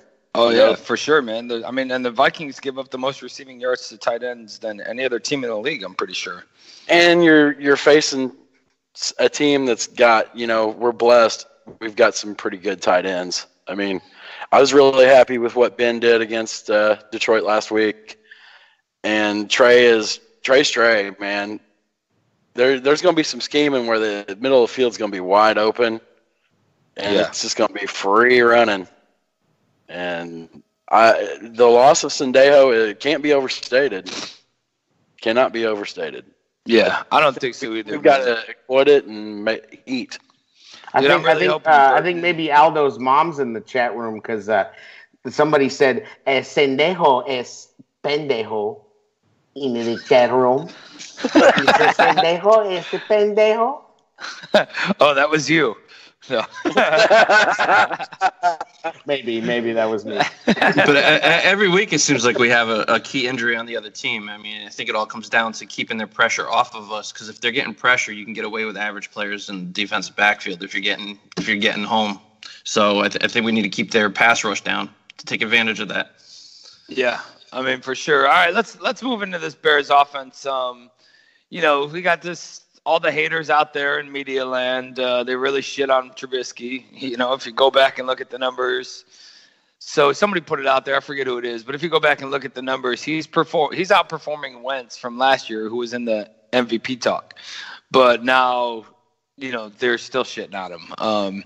It's just a thing that we've all gotten used to, and I think we kind of just laugh it off. I kind of just scroll right past that shit now. I don't listen to any of it. There's a lot of people that I ended up unfollowing because of the negative narrative, and I'm really, really just done with it. How impressive is this kid, and, from what you've seen, and it just really makes him, what to you, Diddy, I guess, what to you really makes him stand out above the rest? Well, we discussed it last week about how long it's going to take Mitch to fully grasp this offense, and I was still waiting for that. Robinson's one of those guys, sometimes you have to throw that 50-50 ball and let him take advantage of his physical skills, and Mitch is really progressing. He's grasping the offense. I was very impressed last week. I just think he's putting the work in. He has the heart. He has the physical skills, even when he's running. Like Nagy had mentioned this week, that he's looking through his progressions now.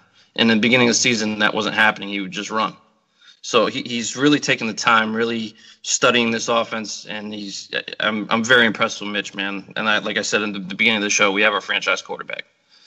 Yeah. Wow. I know. It's like it's sunshine and fucking daisies. P. Diddy, I love it. Mitch is my quarterback, man. That's my quarterback, man. Dude, for those of you who don't know, this is taking a minute to get Diddy to come around and have some confidence. And it's not that he was shitting on him. He was just saying, skeptic a little bit, saying he's a number 2 pick. I expect more out of him. I expect more. And, we get it. And we were kind of along the lines of let the kid develop in the offense, and he's like, he's a number 2 pick. He should be ready to fucking go. Yeah, and I'm jaded, man. I've been waiting for a franchise quarterback my whole life. So yeah, and this battle's been going back and forth. I mean, it's gotten pretty bad on some of them. But, welcome to the other side, Diddy. We've got All right, let's come over to the Badge, man. Badge, today's also a good day in Bearland as we're getting our boy Adam Shaheen back off the IR. Sims is gone. He ain't coming back for the rest of the year. Deion Sims is done. He's probably never going to suit up for the Bears again. But, Badge, this is another kid who just, he's got shit on by the draft. And, the position that he was drafted in and expected to perform, and he's not the chosen one, and he's not a baby Gronk. I mean, there's all kinds of shit talking, and I know people, I guess we can call them bandwagons. I know Bears fans fucking talk their dudes up. That's just the way it is. We still got people who talk up Kevin White. But how do you feel about this kid, and what's your prediction in his usage today? Man, these outsiders, dude, they just fucking piss me off, man. You look at Shaheen and his shitty offense last year. What opportunity did he have? The few opportunities that he had, he made plays, and then he gets hurt. This year, this offense, this is something new. I talked about it last week on the show. When they were in Denver with that joint practice, man, the tight ends freaking dominated every practice while in Denver. We're finally going to see it today. I think Shaheen, man, just brings another dynamic to this offense that, we haven't seen yet. And, I think you're going to see a lot of 2 tight end sets. I think you're going to see both Burton and Shaheen lined up all over the place, out wide, putting somebody small on them. I mean, I think the possibilities are endless. Today you might see that run game get going. I mean, having another big man, in there. I know Shaheen's not the greatest of blockers, but I'm just feeling really good, man, with Shaheen coming back. I really think I see at least a touchdown for him. 55 yards maybe. I just think I think we're finally going to see what this team was meant to be, man. Well, dude, go ahead. I think I was just going to say is that I'm a guy who's been down on Shaheen. I did not really like the pick in that spot. I really, I would have rather, especially with what we needed at receiver at that point, to be taking a tight end. I really would have rather, Juju Smith-Schuster went later, blah, blah, blah, blah. I've been down on Shaheen. But here's the thing that I think is pretty hilarious is that the NFL, there's no sport that coaching is as important as in the NFL. There's no sport. Coaching is so important. I don't care how talented your guys are. Only the elite guys can just go out there and kind of play this, sort of playground football and make things happen. The coaching is so important. So it's funny to me the way we judge guys from last year, and okay, so last year we were told that Tariq Cohen can't be on the field all the time and can't learn the playbook. Okay, but now we have a 800-play playbook and this incredibly complex offense, and somehow he's managed to learn the playbook. So what is true? You look at Shaheen, and the same thing was said. So bad coaching, it can be just as damaging as good coaching can be great. And I think what you're going to see with Shaheen is another weapon out there, another thing that the defense has to think about. And it's just another guy that somebody has to check. I mean, maybe now Trey Burton can really, kind of go into that U tight end, that Kelsey, kind of mode. And I mean, it's just another dude, a big target, especially in the red zone. I think we're going to start him off early, man. I think they're going to start Shaheen off early, but I don't see it like getting crazy. I think they're going to start him off early, let it be known that, hey, this is another weapon, a guy that you got to, keep an eye on, and then kind of just open up the rest of the plays. And, right, he's not getting 10 targets today or anything. Yeah, no, I think Detroit's the game where Shaheen's really going to shine. Come back around. All right, Diddy. But I think so. All right, so hey, as we alluded to earlier, man, this offense just doesn't seem to keep the pedal down and put teams away. I mean, only putting up 7 points in the second half really seemed to show, the conservative side that we've been keeping. It's either we don't put up points in the first half and then we explode in the third quarter, or we explode in the first half and then we fucking throttle back the rest of the way. What do you think about this, man? And are you on, in the same realm that you think that they check up a bit, or do you think that the opposing defense just gets better? I think they're still trying to throw late in the games. I think they're still making that effort. I think when you have a kicker not doing what he's supposed to do, that doesn't help either. A couple of those kicks would have put us in a different position at the end of that game. But right. I don't know. I think they're still trying to score. I just think maybe it's the defense catching on to what they're doing late in the game. But I still think they're trying to make an effort to push the ball down the field. Yeah, I mean, I think there's like AA was saying earlier, there's a couple of those plays that were just shit. I think they were just shit calls. You could kind of tell that they were trying to put the game away, but it really wasn't that time yet. You know what I mean? Like, there's still plenty of time on the clock. You can methodically move it downfield and put the game away instead of dive, and going with the whole John Fox playbook. But I don't know that if it's, a reason of running out the clock and just not knowing the proper way to do it, or how your team is best suited to do it.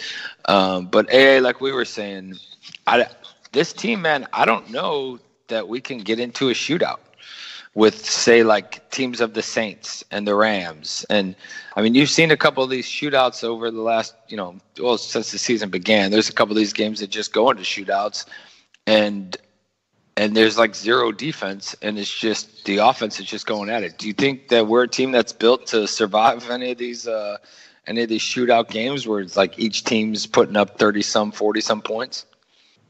I mean, I think this team is more equipped than any other Bears team possibly ever to do that, and that's where the league is headed. So it's good to see. I don't know if we're there yet, but I do think that we're close. I think with Allen Robinson healthy, I think with Shaheen healthy, I do think they can do that. At the end of the day, I mean, and we saw it being broken down by Phil. This offensive line is not getting it done in the run game, and they're a little shaky. The Detroit got a lot more pressure than I kind of realized watching the game, and Witzman didn't look good, and there was a lot of plays where Cody was kind of trying to make up for things, and Massey looked a little bit shaky. So it's not like we've got this this big baller grinded out offensive line that's just road grading teams, and why isn't Nagy calling these run plays? I mean, I think he's calling what works, but I do think he also has a tendency of, he likes the home run. I mean, he's a home run swinger, and that's cool, and I like that aggressiveness and whatnot, but you have to think about, again, as many people on our network have brought up, situational football, and sometimes what really takes the air out of an opposing team is having a good time-consuming drive that ends with a score. But what I like about where the team's headed right now is that I think Robinson is that type of security blanket player that Mitch can always go to, and Shaheen also can be that type of guy. Yeah. But I don't think we're ever really going to see, and maybe the weather will change some of this, but I don't think we're ever really going to see the type of team where, Jordan Howard is just getting pounded the rock. That was a weird way to say that, but, but you know what I mean? And that's fine, because what the hell were we all clamoring for last year? Let Mitch throw, let Mitch throw, let Mitch throw. Yeah. Suddenly we got a defense again, and we're like, oh, run the ball. Like, I mean, what the hell do we want? Oh, we've easily shown that we're the biggest bipolar fan base this year. But like, that's just the way that we've kind of done it this year. All right, let's get into this defensive side of the ball and bring this pressure today. I know we top 10 defense last year, and being fair to the players that were here, it was a good D. This year, though, there's just that added fear and confusion that we bring, and pressure in the quarterback. And the line trying to adjust. It's a totally different setup that we have. Cousins, in my opinion, is the key to the Vikings winning this thing. He's been sacked in every game. He's turned the ball over. by interception or fumble in all but, I want to say, one game this year. How do you see this dialed up pressure and defense facing old Kirk Cousins, or what did they call him? Kyle Cousins? I forget what they called him that one day. But whatever. How do you see this dialed up pressure affecting him today? Dude, I really think it's going to get at him, man. I really think that, I mean, we all know how important the Khalil Mack trade was and what he does, for other guys on this defense. Leonard Floyd finally got his first sack last week. A phenomenal spin move, by the way, to get in there. Yeah. And, I just think, man, these guys are ready. They Mack is a positive impact, and Akeem Hicks. You got the rookie Bilal Nichols. I mean, Aaron Lynch comes in, does his part. Then you've got Roquan and Danny, and I really feel like we're hitting a good stride right at this point, and I really think we're going to get the Cousins today a lot and really throw him off. And I really think he's going to put the ball up for grabs, and I think, Prince and the Pony, man, he gets another pick today, and I want to see Amos continue, a lot of talk about Amos this week, and, guys saying, oh, Amos isn't really playing. Man, I feel like Amos is playing really well, and I think he's going to continue to, and he's been a hand in a few turnovers, and I think that's going to continue, man. Well, Kirk Cousins has never really won a big game. I mean, that's been the dig on him, is that he can't win a big game. And, you look at his time in Washington, he had a Cutler. Right. I mean, he had a lot of turnovers. I mean, he will turn the ball over for you. If he will fumble it, he will throw it away. So and it's those key points in the game too that he does it, man. Like he maybe has never had receivers like he has now, obviously. So that's he's definitely putting up his best season in terms of his not turning the ball over and completion percentage and whatnot. But he can still be gotten, and he's been getting hit too. So that's exciting for us. Reminds me of Tony Romo. big times in the game, man. He's turning the ball over. Yeah. Yeah, right. Times when he needs to produce and he needs to, he needs those points or needs to put the game away, he's turning it over. And I'm not a big fan of Cousins. I don't think he's that. I think he's overpaid, obviously. I don't think he's that good at all. And I'm just, honestly, I might be the only one, and I'm not trying to ball wash or whatever, but I'm not worried about this Vikings game. I'm with you, Bobby. For some reason, I'm not either, man. Yeah.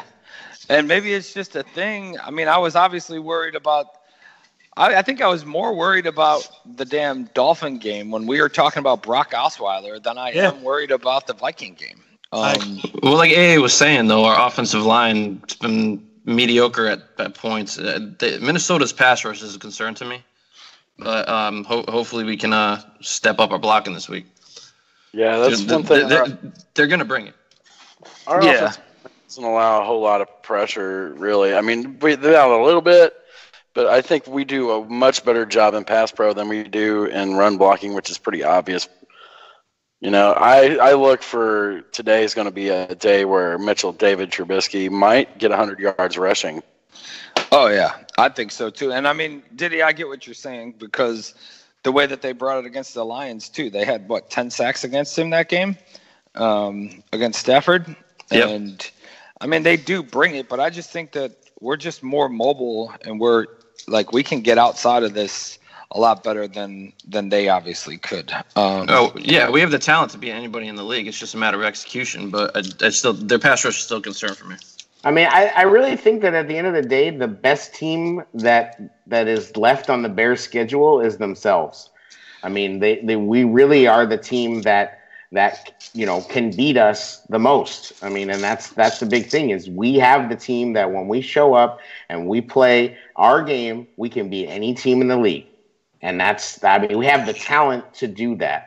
And that's, it's amazing to be able to say that from where we were a few years ago when Fox was hired and the cupboards were bare and, hope was just gone and the stadium was half empty.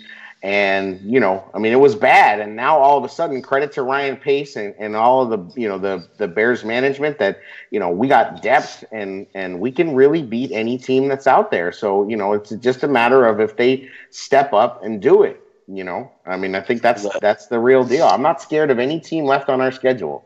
Can't beat ourselves. Well done. That's the big thing. Well Can't beat ourselves. done. Yeah, I agree. I mean, we can't beat ourselves as long as we stick to what we do, just like last week.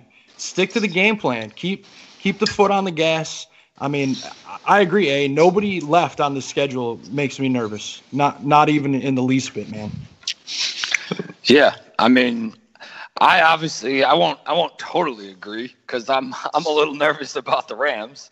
The Rams, I think we have the advantage. We're going to play them in our field in a place where, you know, they might not be prepared to come in and battle you can add the cold and all that other stuff, but I wouldn't say that they're a team that that I think I think that they could beat us. I think they could. Their running game is just a step above everybody else, man. Their defensive front is just straight beast mode, and I know we're not getting into that game, but I think that's a team that's really, set to go long term. I'm just saying that if we execute on all phases, we can beat anybody. I'm not saying let's get overconfident. I didn't like people burying the Packers after that game. I mean, I thought that was there were a lot of Bear fans that were burying the Packers and saying this team's done. This team's not making the playoffs. Yo, let's not bury that guy, number 12, until I see him mathematically eliminated. They are alive. And, you know, I'm not saying get overconfident, but I just think that it's exciting because we literally have the talent to beat anybody in the league. It's just a matter of executing. Well, I've heard a lot this week, like who's Minnesota beating? Well, we haven't beat a team over 500 either, and here's our opportunity. I think this last stretch of the schedule is going to be really telling and let us kind of find out what this team's made of. Yeah, I agree, man. I think it's going to be a good. This is going to be a good test today, you know, and this is what we need to.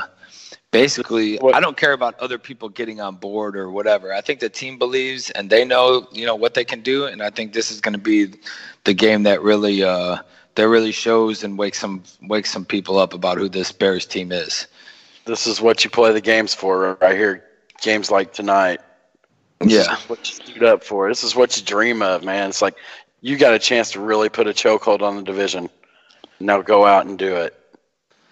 Yeah, 100%. All right, Barflies, we're going to move into this, you know, one of the favorite segments that we have. We also have Bet Chicago Marcus Danito joining us here shortly, but we're going to roll into Badge of Honor with our boy, Ryan Badgley.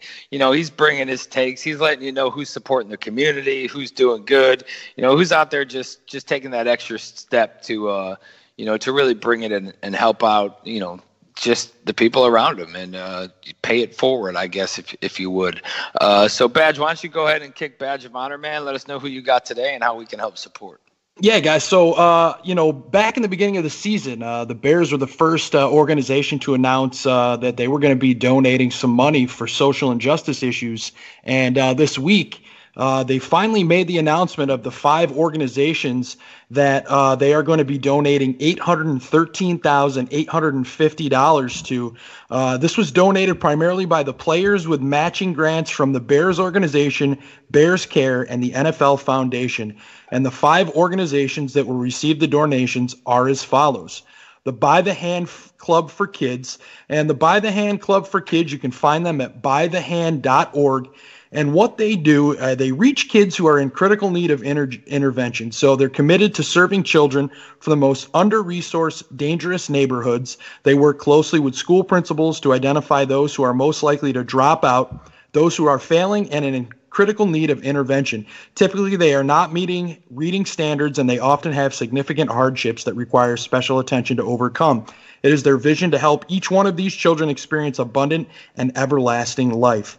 The number 2 organization is Kicks for the City. I just found out we have a little organization here where I live in Oneida, New York, that's involved with Kicks for the City. So this is a pretty cool organization. Nice. So they're a charitable program powered by the 501c3 nonprofit organization Legacy Leavers that is committed to providing shoes for homeless communities within select cities across the U.S. and worldwide.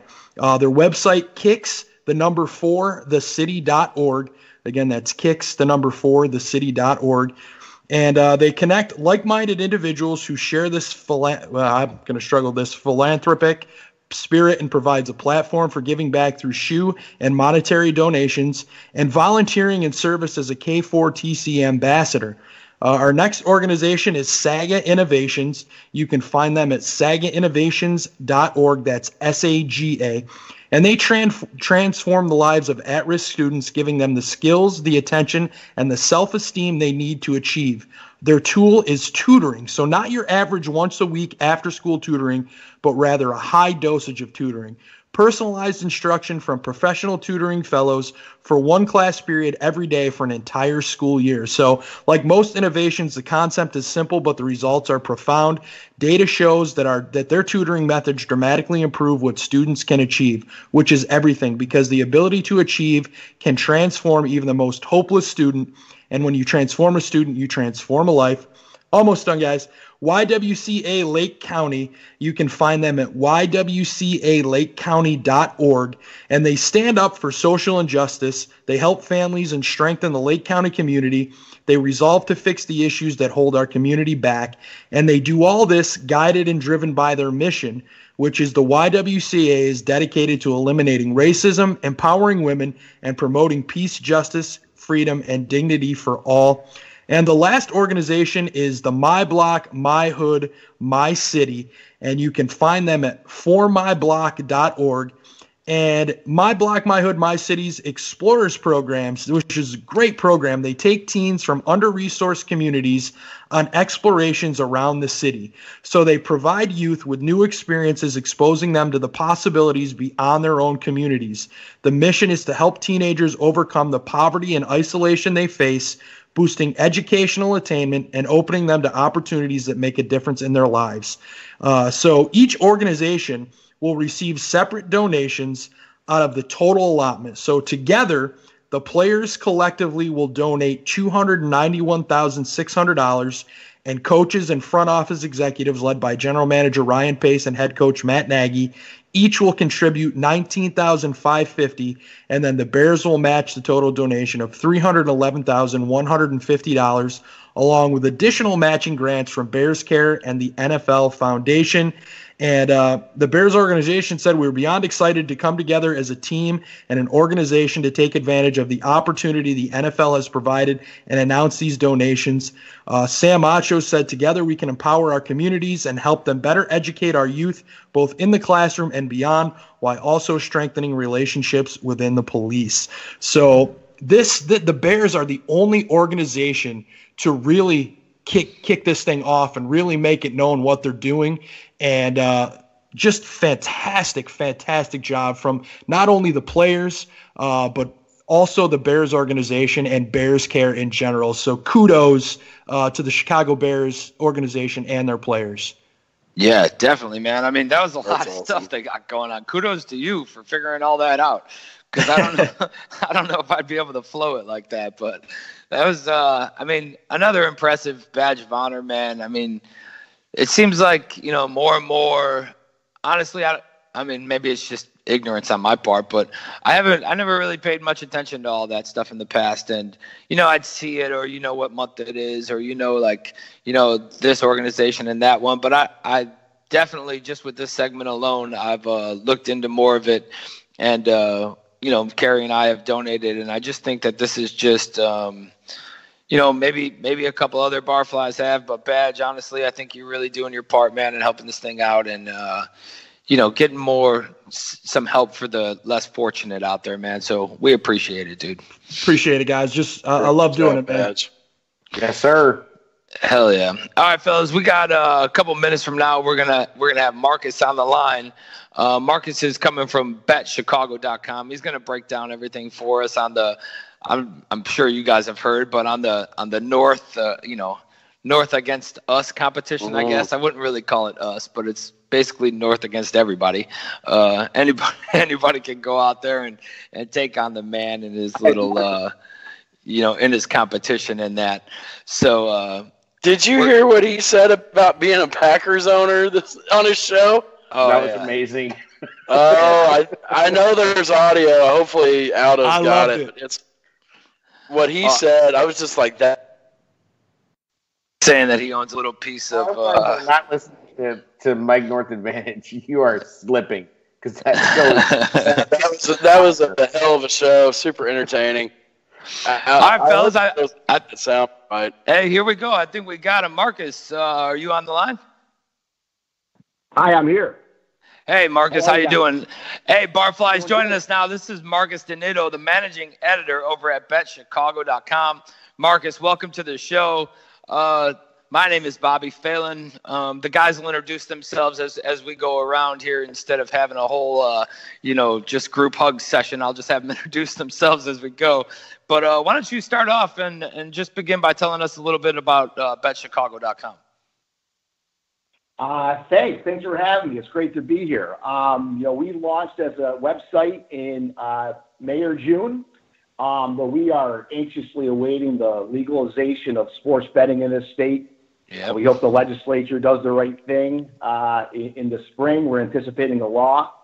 And when that happens, we will transform from, a media company to really an acting, operating sports book. So that's the end game for us, and we just can't wait for that to happen. Yeah, I mean, I think it's awesome, man. I downloaded the app. I got it. I mean, there's some games that I can't get into because I'm out in North Carolina.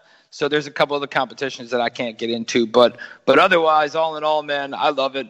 It's just like one of those things that gets you more hyped up about other games that are going on, and kind of like a fantasy draw would, where you're concerned with a game between two teams that potentially don't mean anything to you because of that one running back or wide receiver that you got out there. But as we were talking about right before you got on, can you go ahead and give us the lowdown on the Mike North contest that Bet Chicago and the Bar Room are holding, where these guys could come in and battle the North? Sure. So we've been working with Mike and Bears Bar Room since the season started. Yes, sir. So we wanted to kind of ramp up our partnership by running a contest with you guys. And we really want to challenge Mike's fans to see if they can beat him by picking more winners than him.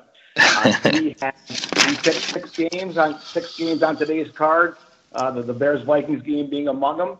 And if you pick more winners, now ties won't do, to be clear. You got to pick more winners than he does.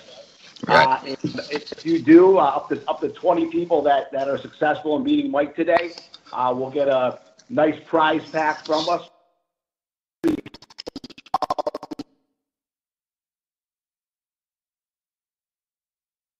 Months here in Chicago, we got hats, scarves, gloves.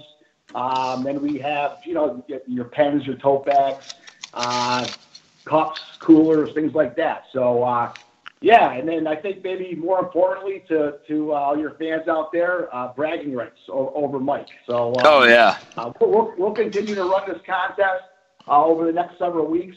This won't be your only opportunity. I also like to mention sometimes we give away like real cash with our contest. So today, in fact, we have a $5,000 giveaway tied to the Vikings game tonight. So you obviously have a little more time to get that in. It's a primetime game. You got to go 6 for 6 in that contest. There's all kinds of the spreads the total, and there's some kind of fantasy related stuff like which Bears player is going to be the first to score a touchdown. And if you go 6 for 6, you'll win a piece of that $5,000. A few weeks ago, we gave away we split $10,000 among 2 winners. So both guys from Chicago walked away with $5,000. That was for the Bears-Jets game a few weeks ago. Yeah, that's awesome. Diddy, why don't you go ahead with what you got, man? All right, we Barflies are super excited to be connected with a venture that Mike North is associated with. After years of being the country's top sports talk show host, Mike has now reinvented himself as a handicapper, and he's damn good at it. Nonetheless, I think you kind of answered this question, though, about what am I going to get when I beat Mike North this week? But you had already answered that, so. Yeah, that's right. That's right. A nice prize pack, and just it's nice stuff. I'll be wearing some of it to keep myself warm today in Soldier Field when I'm at the game. Awesome. Yeah, for sure, man. We got AA. We call him AA Ron. He's the Aaronator. He's on the line also. He's got a question for you, Marcus. Go ahead, AA. Yeah, for sure. I was just checking out the site, and it just did my picks. Really, really cool site. Really easy to use. Really simple. You don't have to know anything or really, be an expert at it at all. You just go in, you make your picks, you put in the code BARROOM, and you really, it's just super easy. And that's what's cool. So kudos to you on the ease of the use on the site. I guess let's talk a little bit about the game. What are currently the odds for Bears Vikings, and what are we looking at from a betting standpoint for what kind of action Bears fans and football fans can get on this game? So there's lots of ways to bet on them. The most traditional ways to bet on football games are the point spread and the total, or the over/under and total. Those are synonymous. Today, the Bears, at least as of right now, are 2.5-point favorites. That's pretty much at every sports book in Las Vegas. That means that if you bet on the Bears, they have to win by 3 or more for you to win your bet.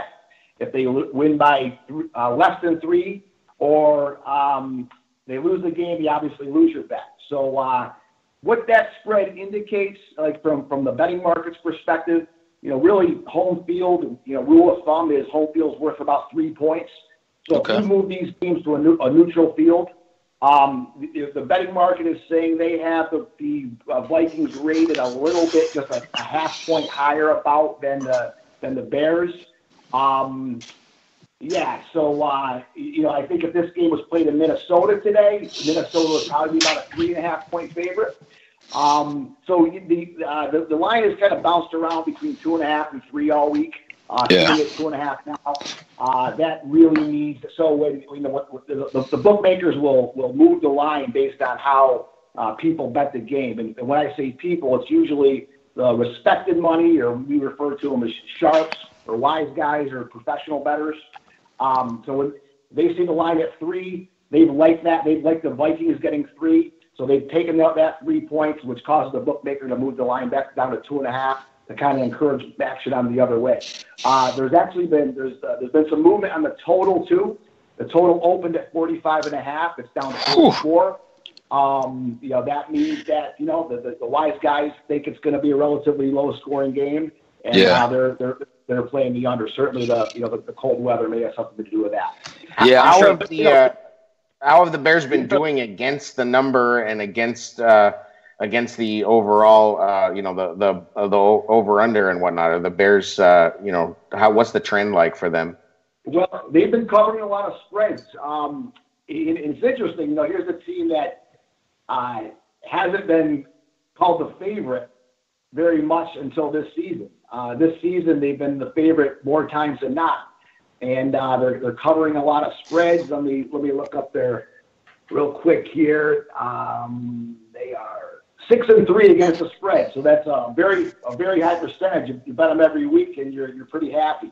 Yeah. Over under, but we know they've been scoring a lot of points. People are questioning the competition they're doing it against, but they're 6-3 to the over too. Nice. But there's some other fun ways to bet. In addition to the spread and the total, bookmakers are getting very creative in the options they're offering bettors. So what I heard this week, you guys might get a kick out of.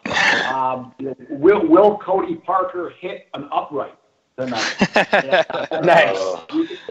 You can bet the yes at plus 550. So that means 5.5 to 1. So for every dollar you bet, if he hits the upright, you'll get $5.50 back. I mean, that seems to be the thing he does best, so it's a pretty safe bet, right? Yeah, he can. You should be able to parlay it with when he hits an upright. Does he give a shit-eating grin? Jesus Christ, super toe. Yeah. Hey Marcus, what's your personal take, man? Did you come up as a Bears fan? I know you said you're going to the game. Have you are you rooted in? Have you've been a Bears fan your whole life? You grew up in Chicago and that? I'm full disclosure, I'm not a Chicago guy yet. I'm slowly but surely evolving into one. Okay. I'm actually here this weekend on business. Kind of planning how we're going to take over the sports betting world once it becomes legal here in Illinois. Beautiful. So I was in the burbs Wednesday, Thursday. I relocated to the city Friday, and just love this city, love this town. The day that sports betting becomes legal here is when I'll be moving here, and can't wait. I'm originally from upstate New York. I've been living in North Carolina for the past 23 years. I know one of you guys, I live in Charlotte. I don't know, one of you guys just mentioned you live in North Carolina too, so maybe we can meet up for a beer. Yeah, that would be awesome. I'm actually I'm in the Marine Corps, so I'm stationed in North Carolina. And today I'm in South Carolina at Myrtle Beach, but for my daughter's cheerleading competition, and I'll actually be in Charlotte in, I want to say, like next month for another one of her things. So definitely, man, we could, meet up, have a couple beers, or whatever. Just talk about how you're going to be the next gangster in Chicago, taking it over with this sports bet. Well, to be clear, we are going to operate completely legally. Oh, I know. We're waiting for that day very anxiously, and we think it's going to happen, and we think we're going to be involved in a very big way. That's a New York guy too. Well, this state could definitely use the money. So I think whoever's in the office in Springfield's gonna want to get the ball rolling as soon as possible. Yes, we certainly hope so. Marcus, what do you got? What are the odds now of the Bears making the postseason? And when they come out and stomp down the Vikings tonight, do they become the favorite for the NFC Championship or what? So right now, they're actually the favorite to win the division, just a tick above Minnesota. Actually, these were odds as of Monday. They were taken off the board after the Packers lost the other night. But they were a slight favorite over the Vikes to win the division. It's interesting that if you look at the odds to win the AFC, they're actually behind the Vikings. So those may seem contradictory, but it's important to understand that these are separate markets, separate pools of money. So the books will move the odds independently of each other. But so they obviously, you have the Rams and Saints way at the top of the odds board, and the Vikes are next at 10-1. This is for the AFC. The Vikes are next at 10-1, and the Bears are 12-1 as of this morning at the Westgate in Las Vegas. Yeah, if the Bears win tonight, I would certainly anticipate them moving past the Vikings on that futures board. And they are minus 400 to make the playoffs, which that's a big number to lay. That means if you want to win $100 on that bet, you have to risk 400. So certainly a big number there. But they have the respective odds makers in the betting market. There's no doubt about it. Marcus, when people are going on Bet Chicago today, what other games should they be looking out for? Whether they download the app or they go on betchicago.com.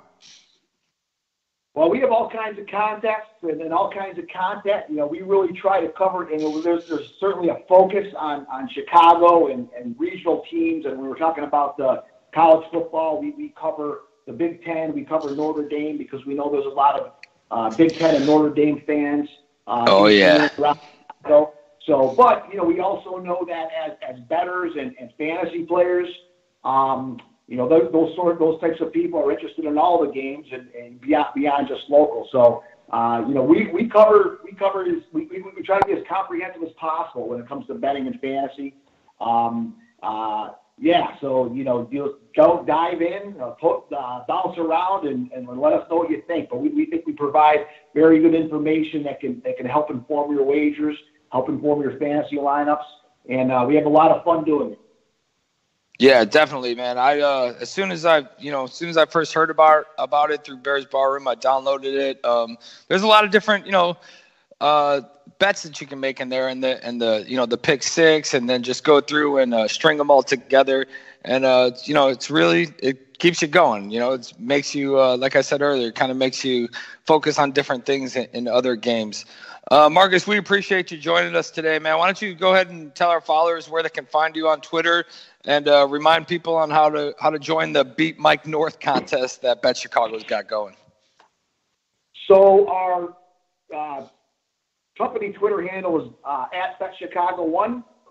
My personal Twitter handle is at Marcus Dinitto.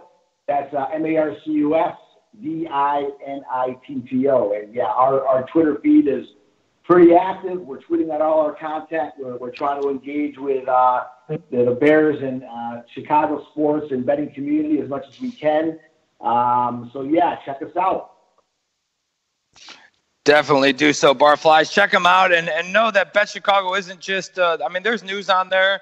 You got some breaking news. They have their writers and Bears writers and that. There's, even if you're not into betting, you can go there for some of your breaking news and see what's going on in the sports world. Marcus, thanks again for joining us, man. Look forward to meeting you one day, and sitting down, talking a beer and getting you, getting your thoughts on all this breakdown of Chicago sports and everything betting, man. I appreciate you joining the show. Fantastic. Thanks so much, guys. Good luck. All right. Today. Thank you, Marcus. Thanks a lot. Thank you. Enjoy the game, man. Have fun. All right, fellas. That was pretty cool. Coming on and kicking it for us, and surprised. Learned some things I didn't know, and betchicago.com, and for the Barflies that don't know, they have the Mike North competition. If you guys need to get over there, check it out. It's a battle between you and Mike and the picks, and like Marcus was saying, there's they get down to the top two, and you can win the prize package, and they actually have money packages that you can win from. I'm not going to say like a certain denomination because there's all kinds of different competitions, but yeah, you can get in and win actual money from these things. So get over to betchicago.com, check it out, and see what they got going. Truth be told, I entered that contest and I listened to Mike's picks and it's like, oh shit, I got to change some picks. Right, you got to beat him. Yeah, I got to beat him. I can't tie him. I think a tie. You know what? If you're picking games and you can tie Mike North, you're pretty fucking good. Yeah, that's all there is to say. Yeah, that's definitely a thing too. We're about to get into our picks. We're going to go north to north here. We're going to get into our NFC North predictions and picks, see who we're taking this week. Obviously, the Packers have already shit the bed. That game's done. Thankful for, all of us that they did it. But we're going to get into these games, and Barflies in the chat room, let us know who you got. I'd be surprised, to see if, who's taking the Vikings and maybe who's taking the Lions over the Panthers. But let's kick this thing around real quick. We'll start off with the Pony Air Jer himself. We're going to start with our game, man. I know we normally save it for the end, but let's roll with our game. Bears-Vikings. Who you got? All right.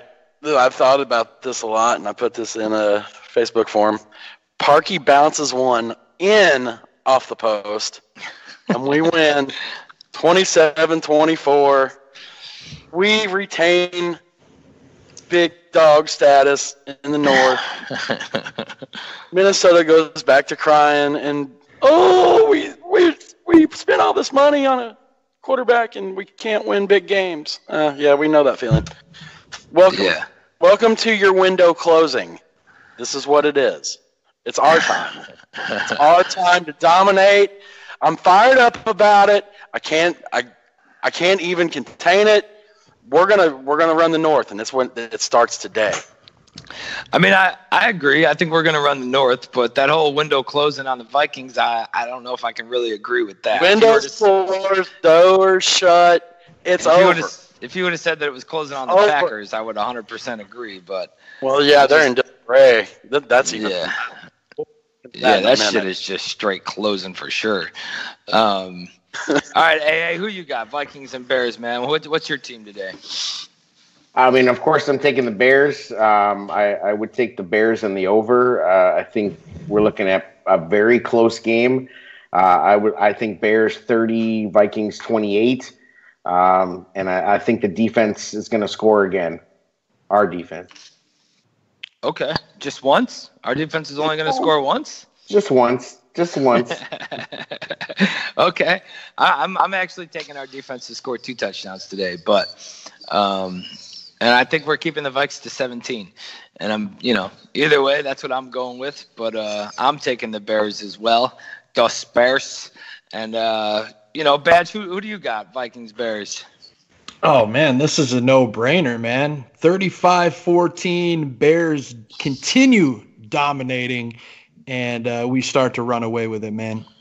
Okay, I had 38-17, so I think we're pretty close, But I know there's some people that just don't agree with it. But, hey, that's okay. We know if Nicky was on the line, he'd be Bears 120 to Vikings 5. Bears 75. That's the way that Nicky does it. It's 91. Yeah. Hey, Diddy, who you got? Got the Bears 21-17. I'm a little concerned about this game, but I think we'll pull it off. Okay. I get it, but I don't know, man. It's not one of those games that I'm concerned with. But all right, let's roll it back around to you, Diddy. Panthers, Lions, who you got? Panthers big. I think they're going to roll on them. Destroyed. Yep. And I'm pretty sure this is the way we're all going. These games are kind of just layups today, I think. I don't think many of us, well, obviously none of us went against the Bears, and I don't think anybody's going to go against the Panthers, but we'll pass it around real quick. Jer, who you got? Oh, I'm taking the Panthers. It's the Christian McCaffrey going wild game today. Yeah, exactly. And Bear factor, Greg Olsen, going to do what Greg Olsen does to Lions. He just destroys them. Yeah, exactly. Badge, who you got? Panthers, Lions? Yeah, Panthers, man. I just don't think that the Lions are shit. Yeah, I don't either. AA, what you got? Shit. They're only shit. Well, yeah.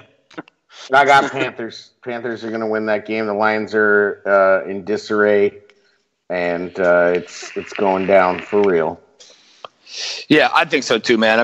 The Panthers, they need this game after that Thursday night deal against the Steelers, to stay up in that division and keep it going. That's a tough division this year, though, too.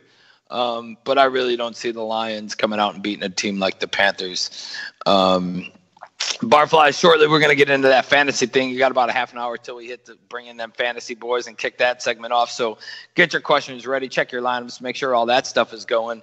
I'm going to break this down for you right now and talk about Mike North and this battle and let you guys know who Mike picked and how you win at Bet Chicago and kind of just, because you can't tie him. You can't tie Mike in order to win the prize back. You have to beat him.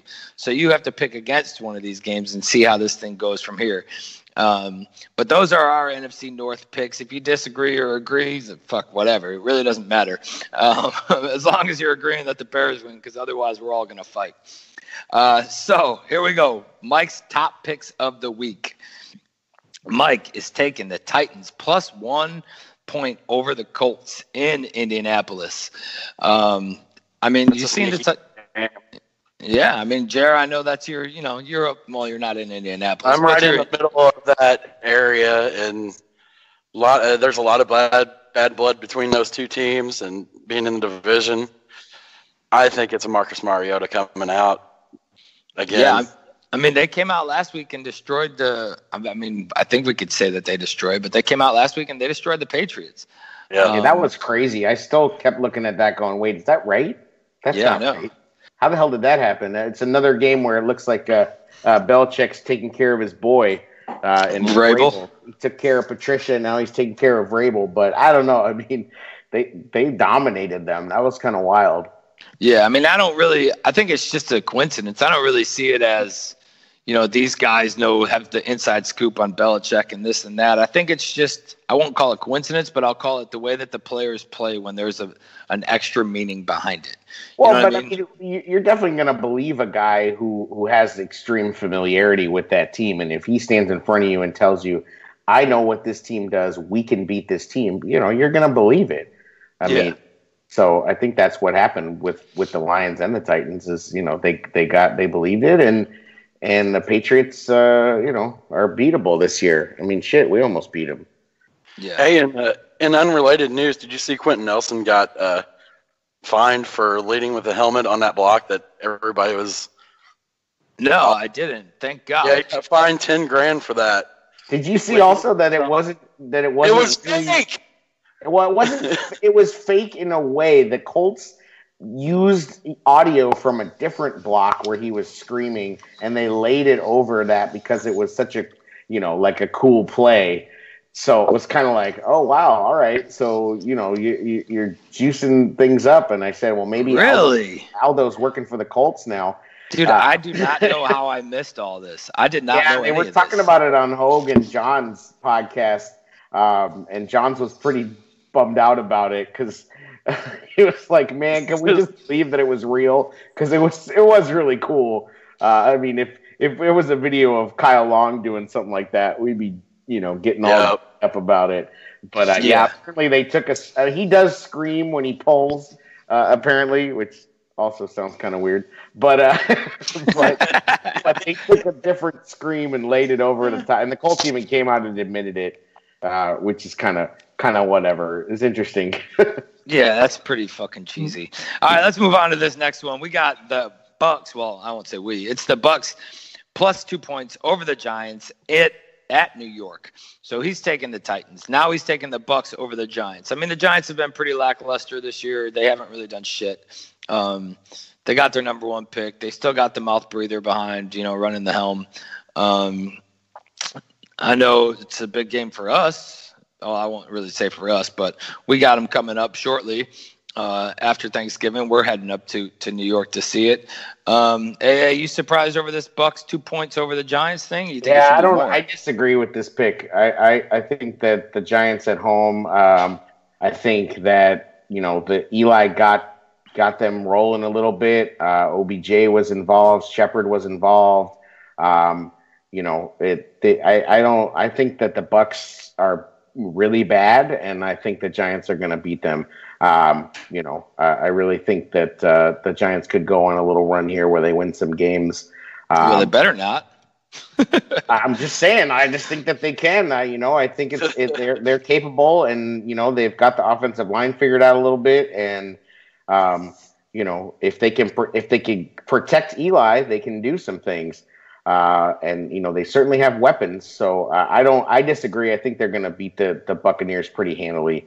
If this was in Tampa, I think it might be a different story. But I think at the Giants, in the cold, I know it's not snowing there anymore. But I think I'd take the Giants in this one. Okay. I mean, there's some breaking news being reported right now, but I'm not even going to repeat this. Not going to do it. Although set us up last week for some fucking breaking news. I'm going to wait till this thing comes across. Yo. All right, let's go with this next game. We got the Jaguars +5 over the Steelers in Jacksonville. Badge, what do you think about this one? Jaguars rolling into Steelers rolling into Jacksonville, and the Jaguars are +5. Easy for you to say. Yeah, how about it? I was struggling. I mean, I feel like the Steelers have hit their stride. The Le'Veon Bell bullshit is over. Connor's the man now. Ben has looked really good, the last few weeks. I mean, AB does his shit. Jacksonville's in disarray, man. Jalen Ramsey's tweeting out that you're going to miss me when I'm gone. Schefter put out something this morning about that they're talking about moving on from him. Yeah, I hope he stay. Last week I think I said I'd love him, and you know what? I'm totally changing my tune because he's clearly a fucking head case. Yeah, that's because there's no leadership in that locker room. Yeah. That's got a lot to do with it. If that dude came over here, you don't think Akeem and Khalil would shut him up? I don't know, man. You got a guy like that that's a talker. I just think, I mean, look at Brandon Marshall. You know, nobody could shut him up either. Yeah. Yeah. So Yeah, I'm taking the Steelers, man. I don't, sorry, Mike. The Steelers have given should be thanking Le'Veon Bell to some degree. I mean, obviously they'd like to have him, but I think that he's really given them, kind of like this rallying cry, to kind of say, hey, nobody thinks we can win. We don't have this guy. You know what? Fuck this guy. We're going to go out and win. And James Conner, made him forget about it. So I don't think the Jaguars have a chance in this game. Hey, so I'm gonna report this breaking news that Aldo was sharing. Barflies, you've heard it here first. Condoleezza Rice, 64 years old. Condoleezza Rice will interview for the head coaching job of the Cleveland Browns. A love that she got from watching Cleveland games with her father at their home in Birmingham, Alabama. It's all across Twitter right now. It's on ESPN. They're going to interview Condoleezza Rice for the head coaching job of the Browns. I mean, she'd do a better job than you. Yes, absolutely. I just think I don't know. It's cool, and I think she'd do a lot better, but it's just out of left field. It's a Browns move, I think, and I don't know, man. To me, it's just. I mean, that must mean that Mike Lombardi is back again as the GM, because that sounds like some ridiculousness. I mean, no shade on a woman being a head coach or anything like that, but yeah, I mean, this is it's just so out of left field. I mean, you like what? Like, come on, what the fuck? Like, I don't even know. It's so out of left field that I don't think it's even good PR, because I think that the negative backlash, aside from the fact that she's a political figure and is polarizing, in that regard, it's just not gonna, like, I can't see this playing well with the meatballs out there. I don't know. I don't get it. She's been on the competition committee for the NCAA or the playoff committee, right? She's part of choosing the teams for the playoffs. So it's not like she doesn't know sports. I mean, I'm not saying she's not qualified to be involved in the organization, but to be a head coach. Hey, and in unrelated news, the Cleveland Browns organization is trying to get lined up to be on Trey Busey's Let's Talk It Out podcast this week. Well, there is a woman coaching in the NFL too, and I forget what team, but you think like somebody like that would get a shot before a political figure? I'm kind of surprised. I mean, I know with her on the NCAA and that, and having her sports relations already, I'm kind of surprised that there's not a job bigger than a head coach that she would be in. Stacy Hefner in the chat said she'd rather see her go after Goodell's job. I mean, why not? I'm surprised there's not a bigger job for her in the NFL. I'm not against it at all. I think as a head coach, I think it'd be awesome. Let her come in and just fucking kill teams. But I'm just kind of surprised. The move just seems like AA was saying, like kind of more PR stunt than anything else. And I don't see what they're gaining from it. Like the Brown, everybody already thinks the Browns are out there, and they did this whole thing where they brought in a bunch of baseball guys and a bunch of analytics guys, and that was garbage. And now they're back with John Dorsey, and it's like, okay, he's a football guy. This seems like the owner again out there just kind of freewheeling. It's like, I wonder, what does Phil's dad think? Let's get Phil's dad on the phone. You know what I really a bottom dweller, man. It just continues to you just stay at the bottom. You know what I really wonder though is like how does she even know about this? Or is this just something that the Browns said, like, hey, let's put her on here and let's just let them know that this, because I just kind of read through the article. It doesn't say that they reached out. They just said that they would like to reach out. And, Browns would like to interview former Secretary of the State. And it doesn't say anything except for them saying that Browns told us that she's an amazing person. Well, no shit. And then goes into like her being a lifelong fan and what she's done in the past. So I don't know. Captain Obvious drop. Yeah, exactly. I don't know if she, how aware she is, besides, maybe a little heads up before this came out that they were actually releasing that. Press doesn't drop by itself. At the end of the day, Matt Nagy was selling real estate, whatever, like 7 years ago. So it's not like, somebody can't learn how to do it. But he also came up, through the ranks and had his whole life in football. And, a lot of people, have always argued you can't coach it if you never played, which I don't think is necessarily true. I mean, you look at some great coaches, or whatever. But I just think, football is probably the hardest sport, I would say, for a woman to break into from a coaching standpoint, because it's such a machismo sport. It's such a, just a sport that's steeped in sexism. I mean, at the end of the day, so, it'd be interesting to see, but I just feel like that's really ripping the Band-Aid off, to go with somebody who basically has no coaching experience, just out of the blue. Clearly she's an accomplished person and very smart and, could probably do anything she puts her mind to. But I just think that'd be really hard for her to succeed. I think so too. And like I said, I mean, we'll get more as we go or as the day goes on in that. And I'm sure everybody's going to be talking about it. But I would like to hear her take on what she, if she just comes right out and shoots it down, like, no, I have no interest in doing that. If anything, I'm going to take over the NFL. I think that would be the best response. But who knows? All right, let me finish this up because we never did Mike's last pick. The Raiders are +5 over the Cardinals at Arizona. This would be the Raiders' second win of the year. But they're +5, and it's against the Cardinals, so that's a tough pick. I'm just saying, there's only two reasons you're watching that game. And it's not because you're a fan of either team. It's for fantasy purposes and betting purposes. Otherwise, that's a dumpster vomit fire fest. I wonder how many of these tickets were given away. I mean, Paige even left Arizona to fly to Chicago to come to this game instead of being there for that one. What's going on with the dumpsters in Indiana, Jerry? You got dumpsters wrapped in shit. You got dumpsters full of vomit that are on fire. Hey, the situation in Indiana is rough. It's rough. It's hard out here for fans. The sanitation department must hate their damn job. Yo, they're on strike. Who the fuck wrapped my dumpster in shit? At least they have Notre Dame, though, right? I mean, another case.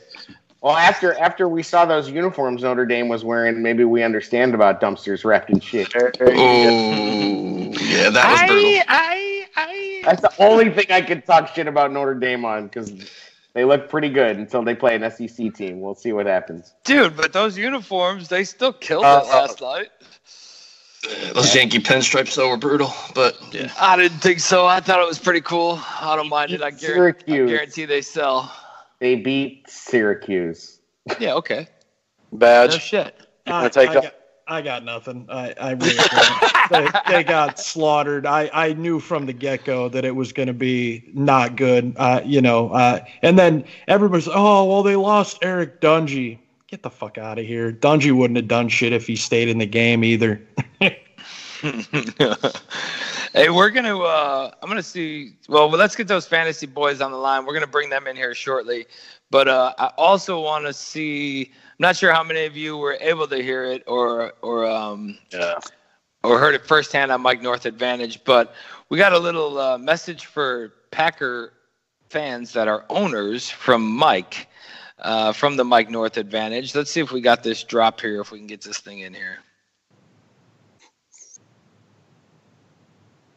I got a piece of the Packers. Good. Go eat some dirt outside the stadium. That's what you got. Go chew on that frozen tundra. Yeah. Go look at one of the horses that block the traffic. Not the real horses, the things I put across the barriers? Yes. Yeah, you own that. Congratulations. That's Idiot. classic. Now, last thing on They the got Packers. stuff. They got like a diploma in their office. Yeah. You know, hey, you own part of the Green Bay Packers. No, you don't. You got stock in the Green Bay Packers. Of what? Exactly. It's worthless. You look in the mailbox, it's empty.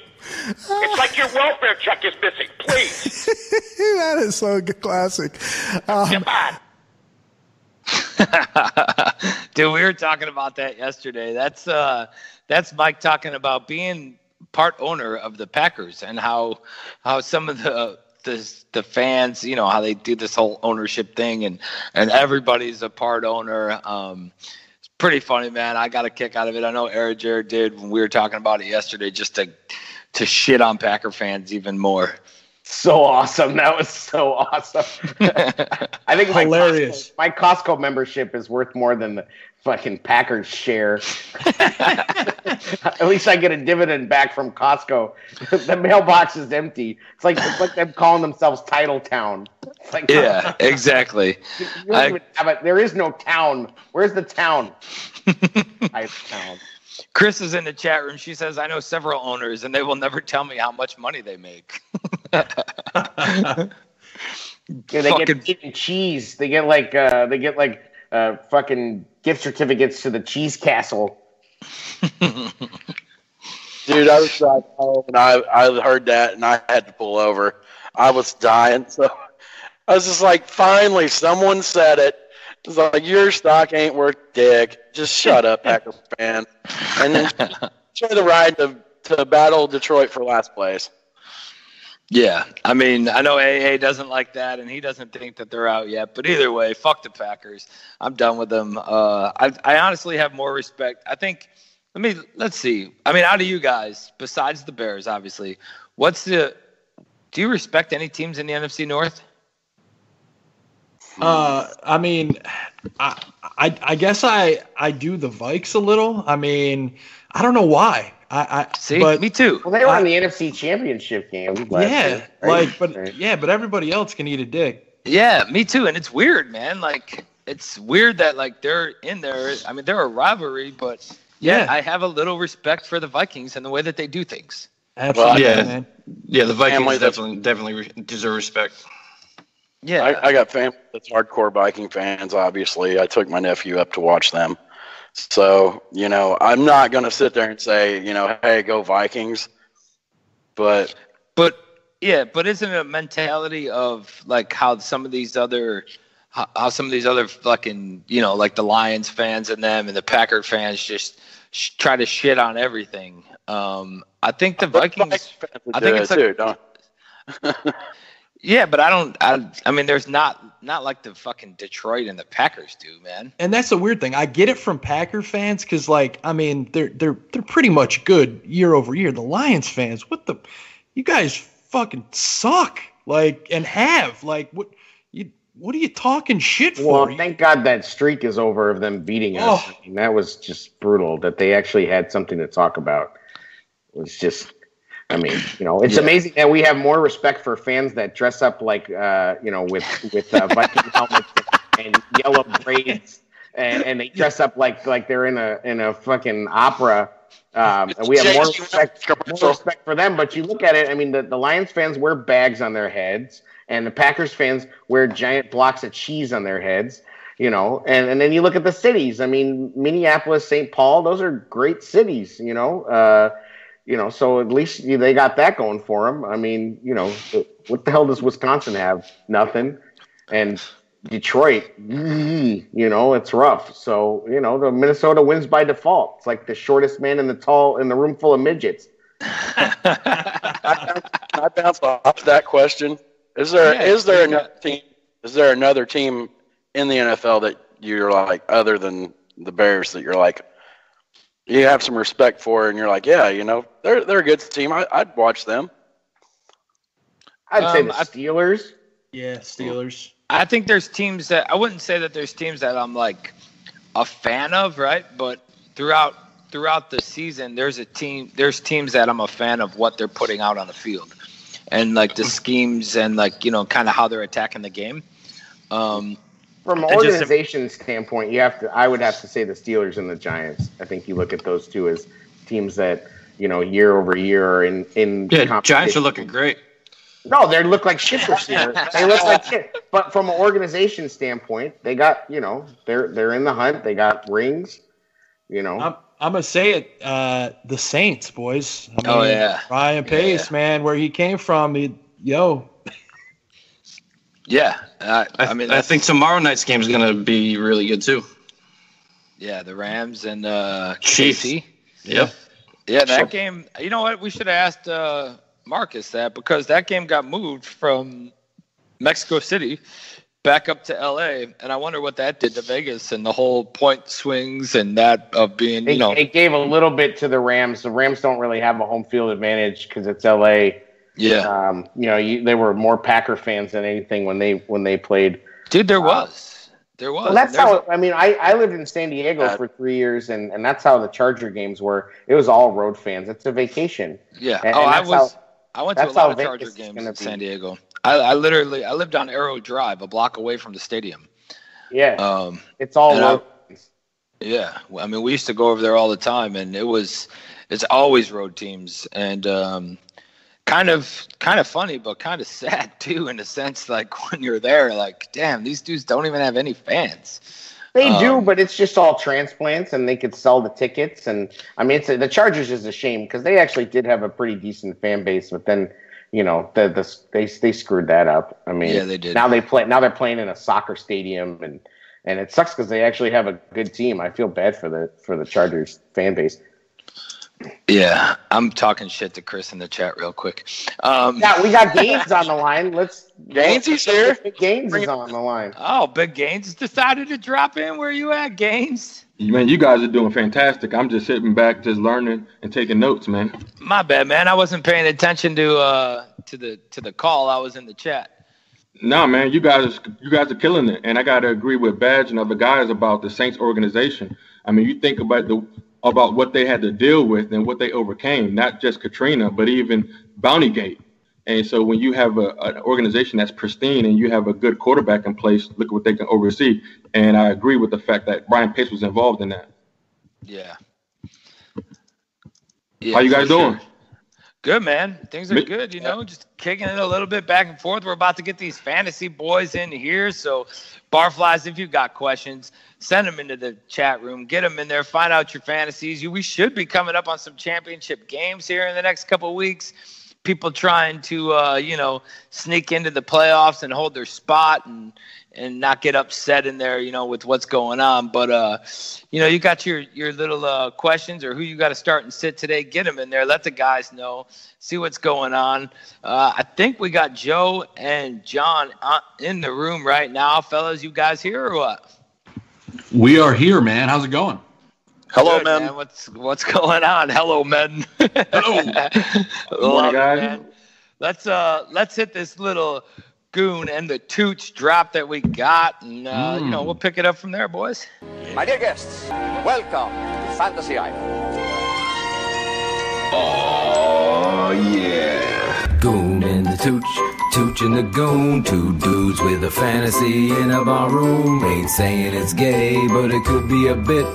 They're about to tell you who to start and sit. I said goon and the tooch and the goon. Two dudes with the fantasy in a bar room. Ain't saying it's gay, but it could be a bit. They're about to tell you who to start and sit. I said goon and the tooch and the goon. Two dudes fantasies in a bar room. What? Sit down, Waldo.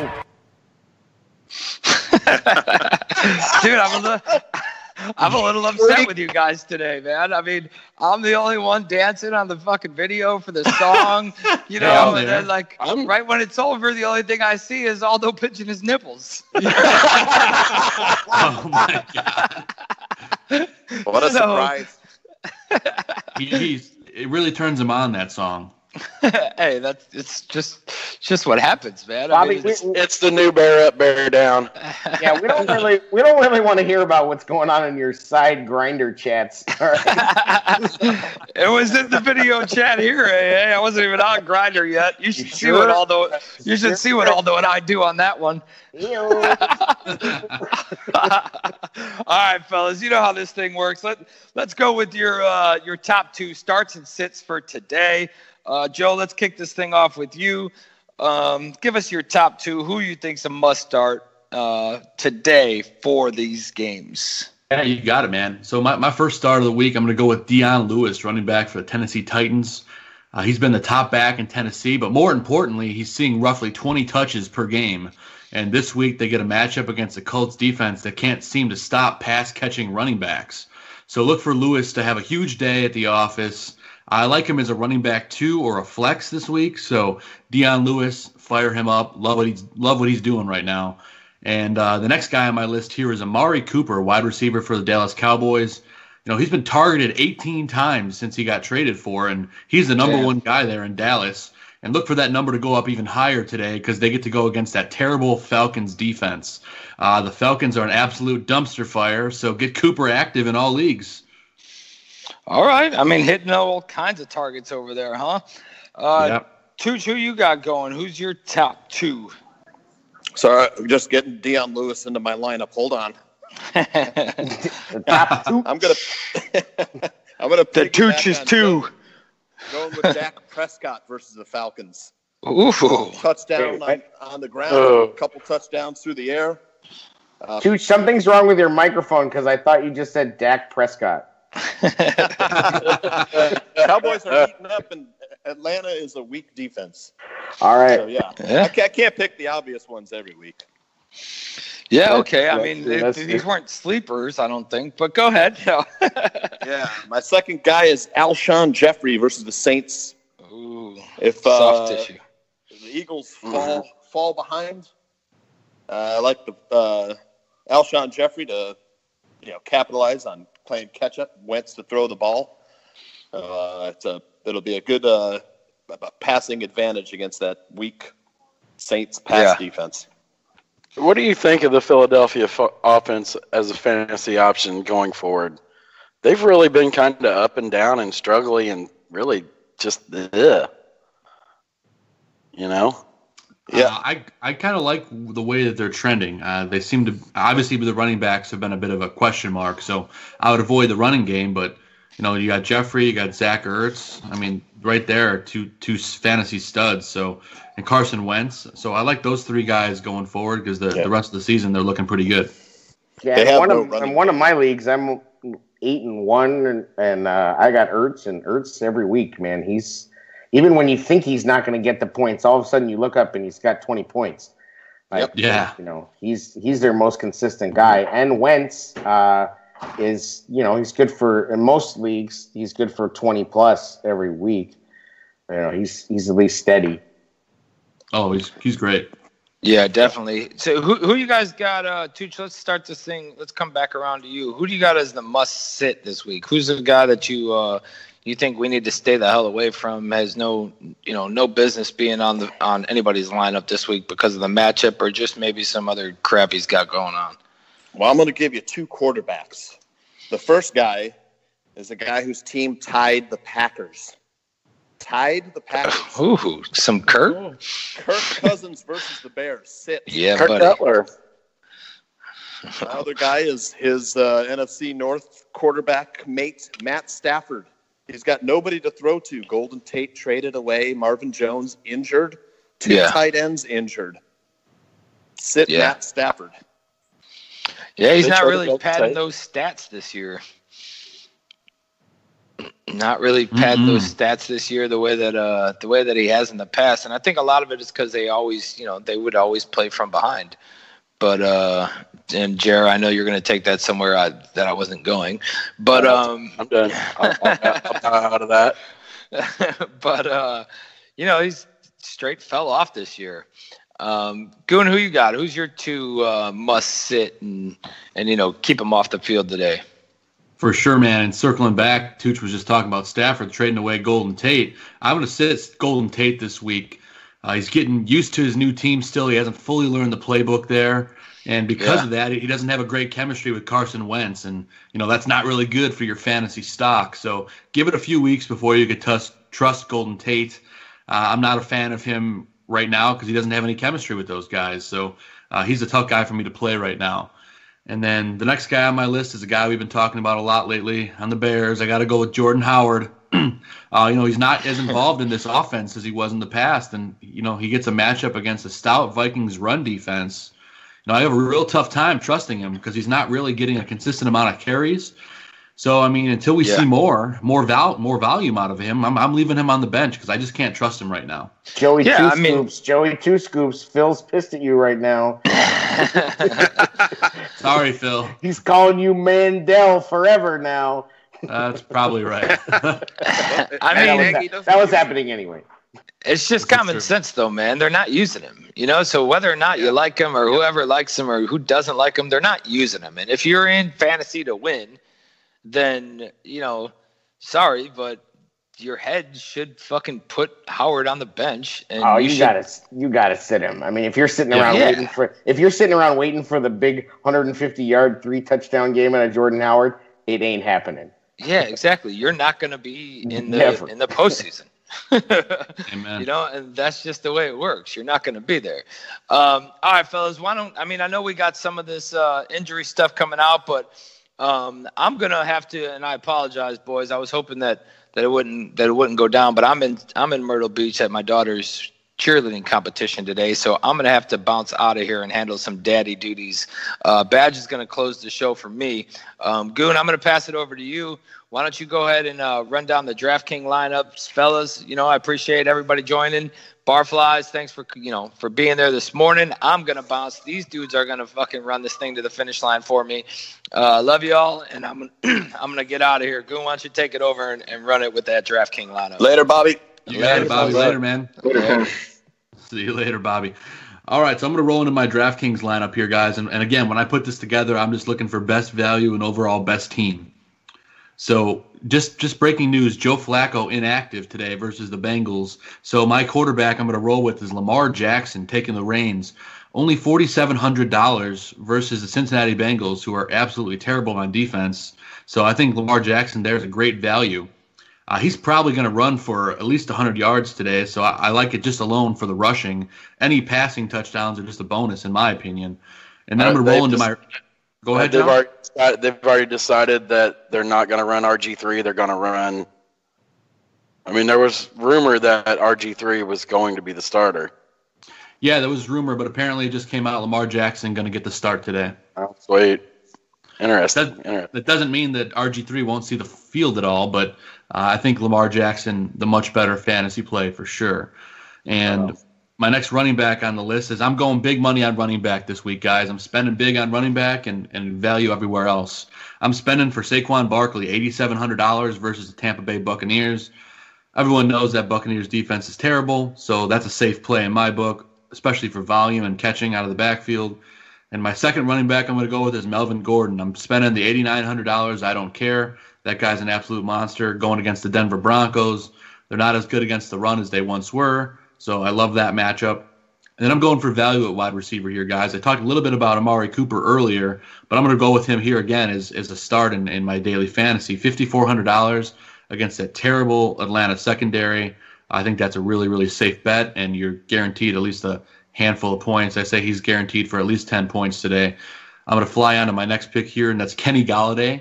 He's the only number one wideout in Detroit this week. There's nobody else left, really.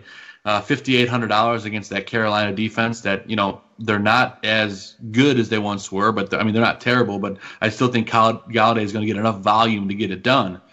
And after him, I'm going to go with another young wide receiver, rookie Cortland Sutton on the Broncos, $4,600 going against the Chargers. I just think he's the new number 2 guy there, and I think he's going to have a nice day here. And then I'm moving into my tight end spot. I got Austin Hooper. I've been rolling with him week after week, and he's just getting it done. $4,500 versus the Dallas Cowboys. That Dallas defense is great. They've been awesome this year. The only thing that they can't do is defend against the tight end. So that's why I'm rolling with Austin Hooper. And then flex, I'm going to go with Evan Ingram, another tight end, $4,100 against that Tampa Bay Bucks secondary. Super great play there. Love it, especially for the value, $4,100. And on defense, my general motto lately is if you're playing the Raiders, fire that defense up. So I'm going to fire up the Cardinals, $3,100 against the Oakland Raiders. Oakland absolutely terrible, and that Cardinals defense is going to get it done today, boys. Damn, wow. I like that, Joe. I like it a lot, man. Tooch, what do you got, bro? Well, I'm going to go again with Dak Prescott. I like the Lamar Jackson call. That's to me, that's a high risk, high payoff pick. That's a home run swing. Yeah, exactly. But I'll take John Brown in that game. If Lamar Jackson's running around and buying time, you're going to see John Brown flying around out there wide open. So I'll take John Brown. I think he's 5,800. And then I still have Alshon Jeffrey in there. He's not that expensive. I like Carson Wentz to have a big day. So if you're thinking Dak Prescott or Carson Wentz, either one of those guys I think is going to have a big day. And then for running backs, I spent money on Christian McCaffrey just because Detroit's terrible against the run. McCaffrey also catches the ball. I think that's a really good DraftKings play, and a lot of people probably own him. So I still didn't care. I want to take him and Zach Ertz also. A lot of people who will have Ertz, but that's going to be a high-scoring game. The Saints-Eagles.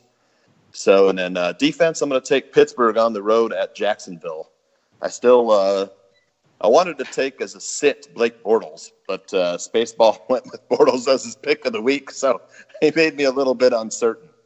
But still, I like the Pittsburgh defense. They're really playing good. And, of course, if you are trying to get Baltimore guys in, like Lamar Jackson and John Brown, Cincinnati, the worst defense in the NFL against the run the past 4 weeks at 31st overall, 32nd these past 4 weeks. So Alex Collins is a really good running back play this week.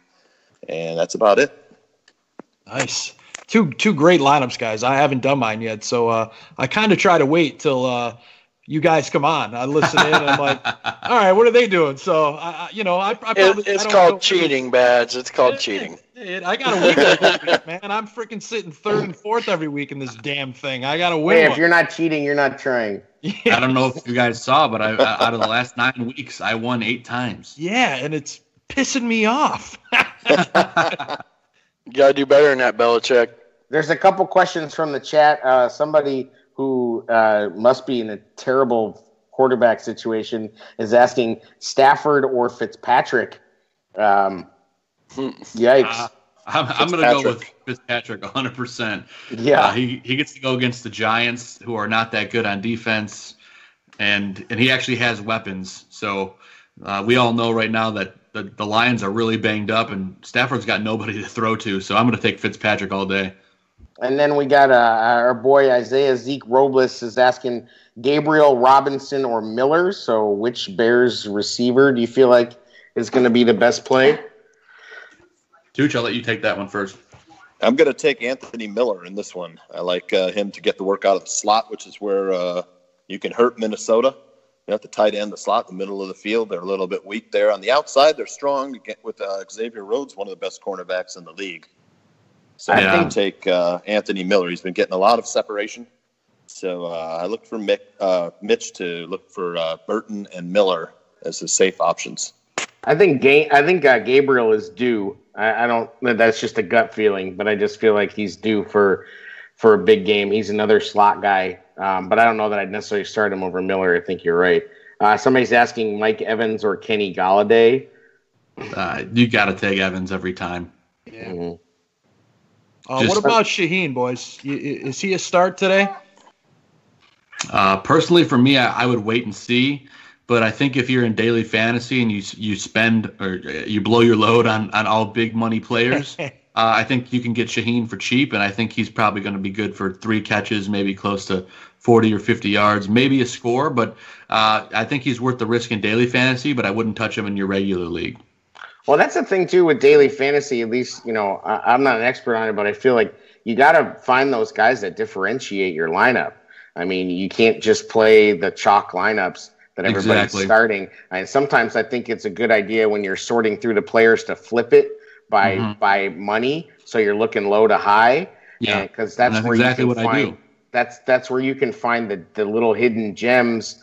And go, hey, hold the phone, like such and such, and I think sometimes it's good to go bottom to top, where you start with your defense and then go up to the quarterback last, because, if everybody's picking those same top couple of guys, you can just kind of, especially if you're starting like a bunch of lineups, you know what I mean? Sometimes I feel like daily fantasy's like roulette, just cover the board and get it going. But I think in order to get those different lineups, especially in these contests where you got 100,000 people playing, it could be one guy that wins you or something. Our boy Little Nicky's got one. Mitch or Wentz? I'm going Wentz. Yeah, I got to go Wentz. As if Nicky's really asking that question. Yeah, we know who he's going with, but had to put it out there. It's going to be a high-scoring game. For sure. The Bears-Vikings will probably be a little bit lower-scoring game than that one. I got one for you, wide receiver, fellas. So I've got Keenan Allen, Anthony Miller, Mohamed Sanu, Tyler Boyd, and Cortland Sutton. Which three am I rolling with? Can you repeat them one more time, Badge? All right, so I got Keenan Allen, Anthony Miller, Sanu, Boyd, and Sutton. All right. Well, you're gonna go with Keenan Allen for sure. Yep. Because the guy's a stud. Yep. Anthony Miller, I think, is a great wide receiver 3 play this week. Yep. And I can't touch Boyd right now because he's not great when A.J. Green's not in the field. And A.J. Green inactive today. Breaking news there. So and then Sanu, he's been hit or miss. So I would go with Sutton, Allen, and Miller there. Sutton's a lightning in a bottle rookie. I think he has a nice day today. Awesome. I appreciate it. Definitely those two, Miller and Allen. And then I think Sutton or Sanu, you probably are going to get similar results. I'm probably going to take Sanu in this one. I just think, with the focus on the outside for Dallas, I think Sanu works out of the slot, and that's where they've been damaging fantasy defenses this year has been the slot receiver. So that's just me. Awesome. Yeah, I got Jordan Reed, but I'm not loving him, but my backup is Shaheen, and I'm not ready to play him. Right. I love Jordan Reed this week. Hey, I got a question for you boys. And I put it in the chat there. Who's your fantasy MVP so far? If you had to pick one guy that's just heads above all, other than, non-quarterback MVP. Let me put that caveat in there because I think Mahomes would probably be fantasy MVP in my mind. Sure, man. I'm going to go with, and a lot of people would say Todd Gurley, but I'm going to discount him because he was the number 1 pick. So I'm going to go with James Conner, a guy that was undrafted in the majority of leagues or in the last round of drafts. No one expected much out of the guy, and look at him. He's having a Le'Veon Bell type season, as good or if not better than Bell, and he's just been a great story and a great fun player to watch, putting up fantasy points every single week. I'm going to go with James Conner. Yep, I got James Conner as well, and also probably second Melvin Gordon. These two guys have been just really solid for anybody. Both on my team. I'm very happy about that, actually. All right, guys. So let's get into the injuries for today. And we'll scope them out. I think we got a little drop here for it.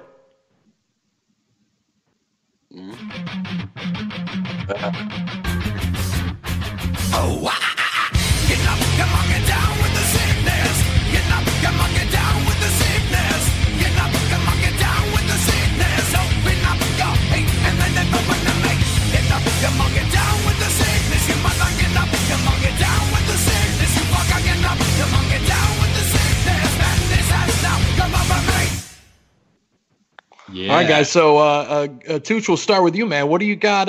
What are the guys sitting today that are we should be concerned about, man? I think the big ones, of course, Joe Flacco and A.J. Green. And, for sure. Marvin Jones also out. Joey Bosa possibly in, Joe? Yeah, Joey Bosa looks like he may potentially make his debut, so that's something to watch in that afternoon game. They could really use it because their middle linebacker, Denzel Perryman, went down. So any boost for the Chargers defense would be welcome.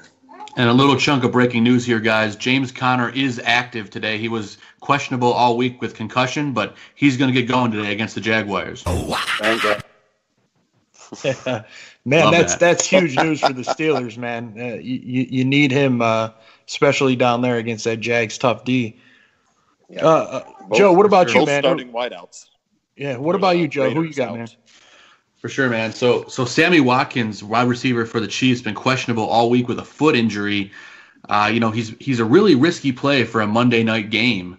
And, he's a guy that I wouldn't roll with just because even if he is active, he may not be 100%.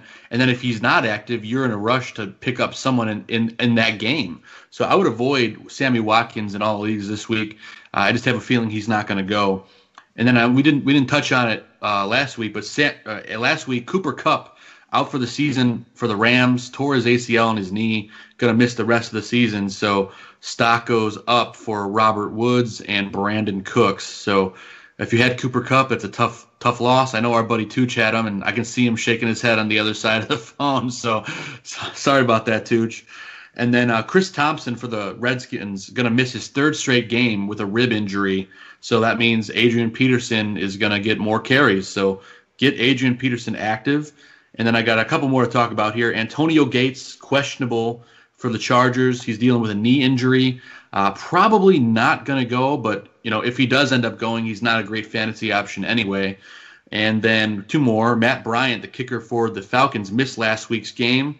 He's back. He's going to start this week for the Falcons. So if you have Matt Bryant, feel free to fire him up. If you have the Gino Tavecchio, who is filling in for him, make sure you drop him because it doesn't look like he's going to be playing again anytime soon. And then Ronald Jones for the Tampa Bay Bucks. He's out. So make sure Peyton Barber and Jacquizz Rodgers are in your lineups if you're desperate. I wouldn't recommend starting any of those guys, but Rodgers probably the better play in daily fantasy because he's going to catch those balls out of the backfield. But that's all I got, gentlemen. Awesome, guys. And, the Raiders, Jordy Nelson and Martavis Bryant, both of their starting wide receivers out. So they're going to be going with Brandon LaFell and Seth Roberts. It's a full tank. Yeah. Jamison Crowder out for the Redskins again, late season darling. Usually this year hasn't gotten much play. And Torrey Smith also out. And, of course, we mentioned Marvin Jones out for the Lions. Awesome, guys. We appreciate you coming on, man. I look forward to this every week. Oh, well, you got quick question. Real life question. Real quick. If Parkey struggles, do the Bears take a look at Tavecchio? I absolutely would. I mean, the guy's pretty good. He's been accurate. He's been one of the better fill-in kickers the last couple years. So I would give him a shot if Parkey continues to struggle. He's better than Parkey, yes. I just want to hear Chicago fans say Tavecchio. This fucking Tavecchio guy, what's he doing over here? Tavecchio's. Tavecchio, a better Chicago name than Parkey by far. That's right. Yeah, exactly. If he comes in and hits kicks, there's going to be cereal. We got Tavecchios over there at school. When Tooch's kids want lunch, they're going to have some Tavecchios in their cans and eat them really good, Hey, Troon's Biscuits over there with Tavecchios. Oh, man, that quickly went awry, didn't it? Joe, John, thank you guys so much, man. Like I said, I really appreciate you guys coming on, man. I look forward to it every week, and we really appreciate what you're doing, guys. So thanks again, and we appreciate it, fellas. Take care, guys. Get that fantasy victory. Absolutely. We're going to kick off final thoughts, boys. We're going to throw it over to Double A, man. Let's hear your final thoughts, man. You know what? It's November. The Bears are playing meaningful football. This team is healthy. I think that is so underrated right now, how healthy this team is. We had an injury report that had one dude on it, and we were all excited that he was hurt, which is kind of fucked up. But, that's all I can say is that we got meaningful football. It's November. The Bears are healthy, and we, let's go. You know what I mean? Let's go. We don't get this very often. Let's enjoy it, and let's have fun. And you know what? Let's get this dub, and let's just keep on rolling. Hell yeah, man. Diddy, man. Let's get your final thoughts, bro. Man, I just can't remember the last time. It's been a long time since we've been in the position to hold down the division, and I'm really excited, man. And I'm just hoping big win tonight. I mean, it's just exciting right now. This season's really been a lot of fun, and I just want to see it keep going. Hell yeah, man! I'm stoked, man. Air Jer, man, let me throw it over to you, man. What are your final thoughts on tonight, man? Close the door, close the window, put the kids to bed, because what's going to happen tonight is going to be ugly, and they're going to have nightmares about what's happening tonight. We're going to take it to the house. It's Bears, baby. It's time. It's time, and it's our time. Let me get it over to our boy Gaines, man. What do you think for tonight, brother? I mean, I take one of each. Everything you guys just hit on is absolutely fantastic, and I want to be a fan tonight. Let's sit back and enjoy the game. This is a big test. This is the biggest game of our quarterback's career. This is the biggest game of all the free agents, the last 3 years. Guys, this is something we haven't had in a long time. Double A just talked about it. In November, meaningful football. Let's just sit back and enjoy it. Are we ready to take that next step? We're going to find out, and I definitely believe we are. We're better than every single team in our division. We have the best quarterback. Fuck Aaron Rodgers. I don't care. I don't care. I just don't care. We have the best. Yeah. We have the best quarterback. We have the best quarterback in our division this year. Nothing else matters. Nothing else matters. What we do in practice doesn't matter until we put it on film, and there's nothing better than a national stage. And I'm ready to see our Chicago Bears take that next step as a force to be a top team in the NFC. Hell yeah, man. I couldn't agree more, man. I am pumped for tonight. I can't wait, man. I said it last week. I said it this week. I am absolutely amped. Like, it's been so long since we've been in this kind of a position where we control our own destiny. And I'm just excited to see, after a huge win last week, seeing what we do against this tough opponent in Minnesota, man. So we're going to close out the show here. We want to thank everybody for joining this morning, and we look forward to continue to bring you all this pregame action each Sunday and hearing from all you Barflies out there. Make sure you follow at Bears Barroom for all your football coverage. Get to the swag shop. Check out the gear and hook yourself up. I've got some stuff myself. It's awesome stuff. You got to check it out. The Barfly Tailgate Show and all the Bears Barnum Radio Network shows are brought to you by the Verdoliak Law Group and BetChicago.com. Visit Verdoliak.com or give them a call and explain your situation, as I'm sure they can help you out with whatever your needs are. Be sure to stop by BetChicago.com, one of the hottest new websites and sports betting apps available dedicated to sports betting. Go ahead and get in the App Store, search Bet Chicago, and download the app and start placing those wagers. Don't forget to visit TixBlitz for all of your sporting event needs. They've joined the barroom and hooking up Barflies with some of the best deals around. If you haven't gotten your tickets yet to the Bears-Giants game December 2nd, what the hell are you waiting for? Hit up TixBlitz and join the crew up in New York. I'm looking for my tickets as well, and I'm probably going to be purchasing Tuesday or Wednesday, so I'm definitely going to be looking at TixBlitz to get my tickets.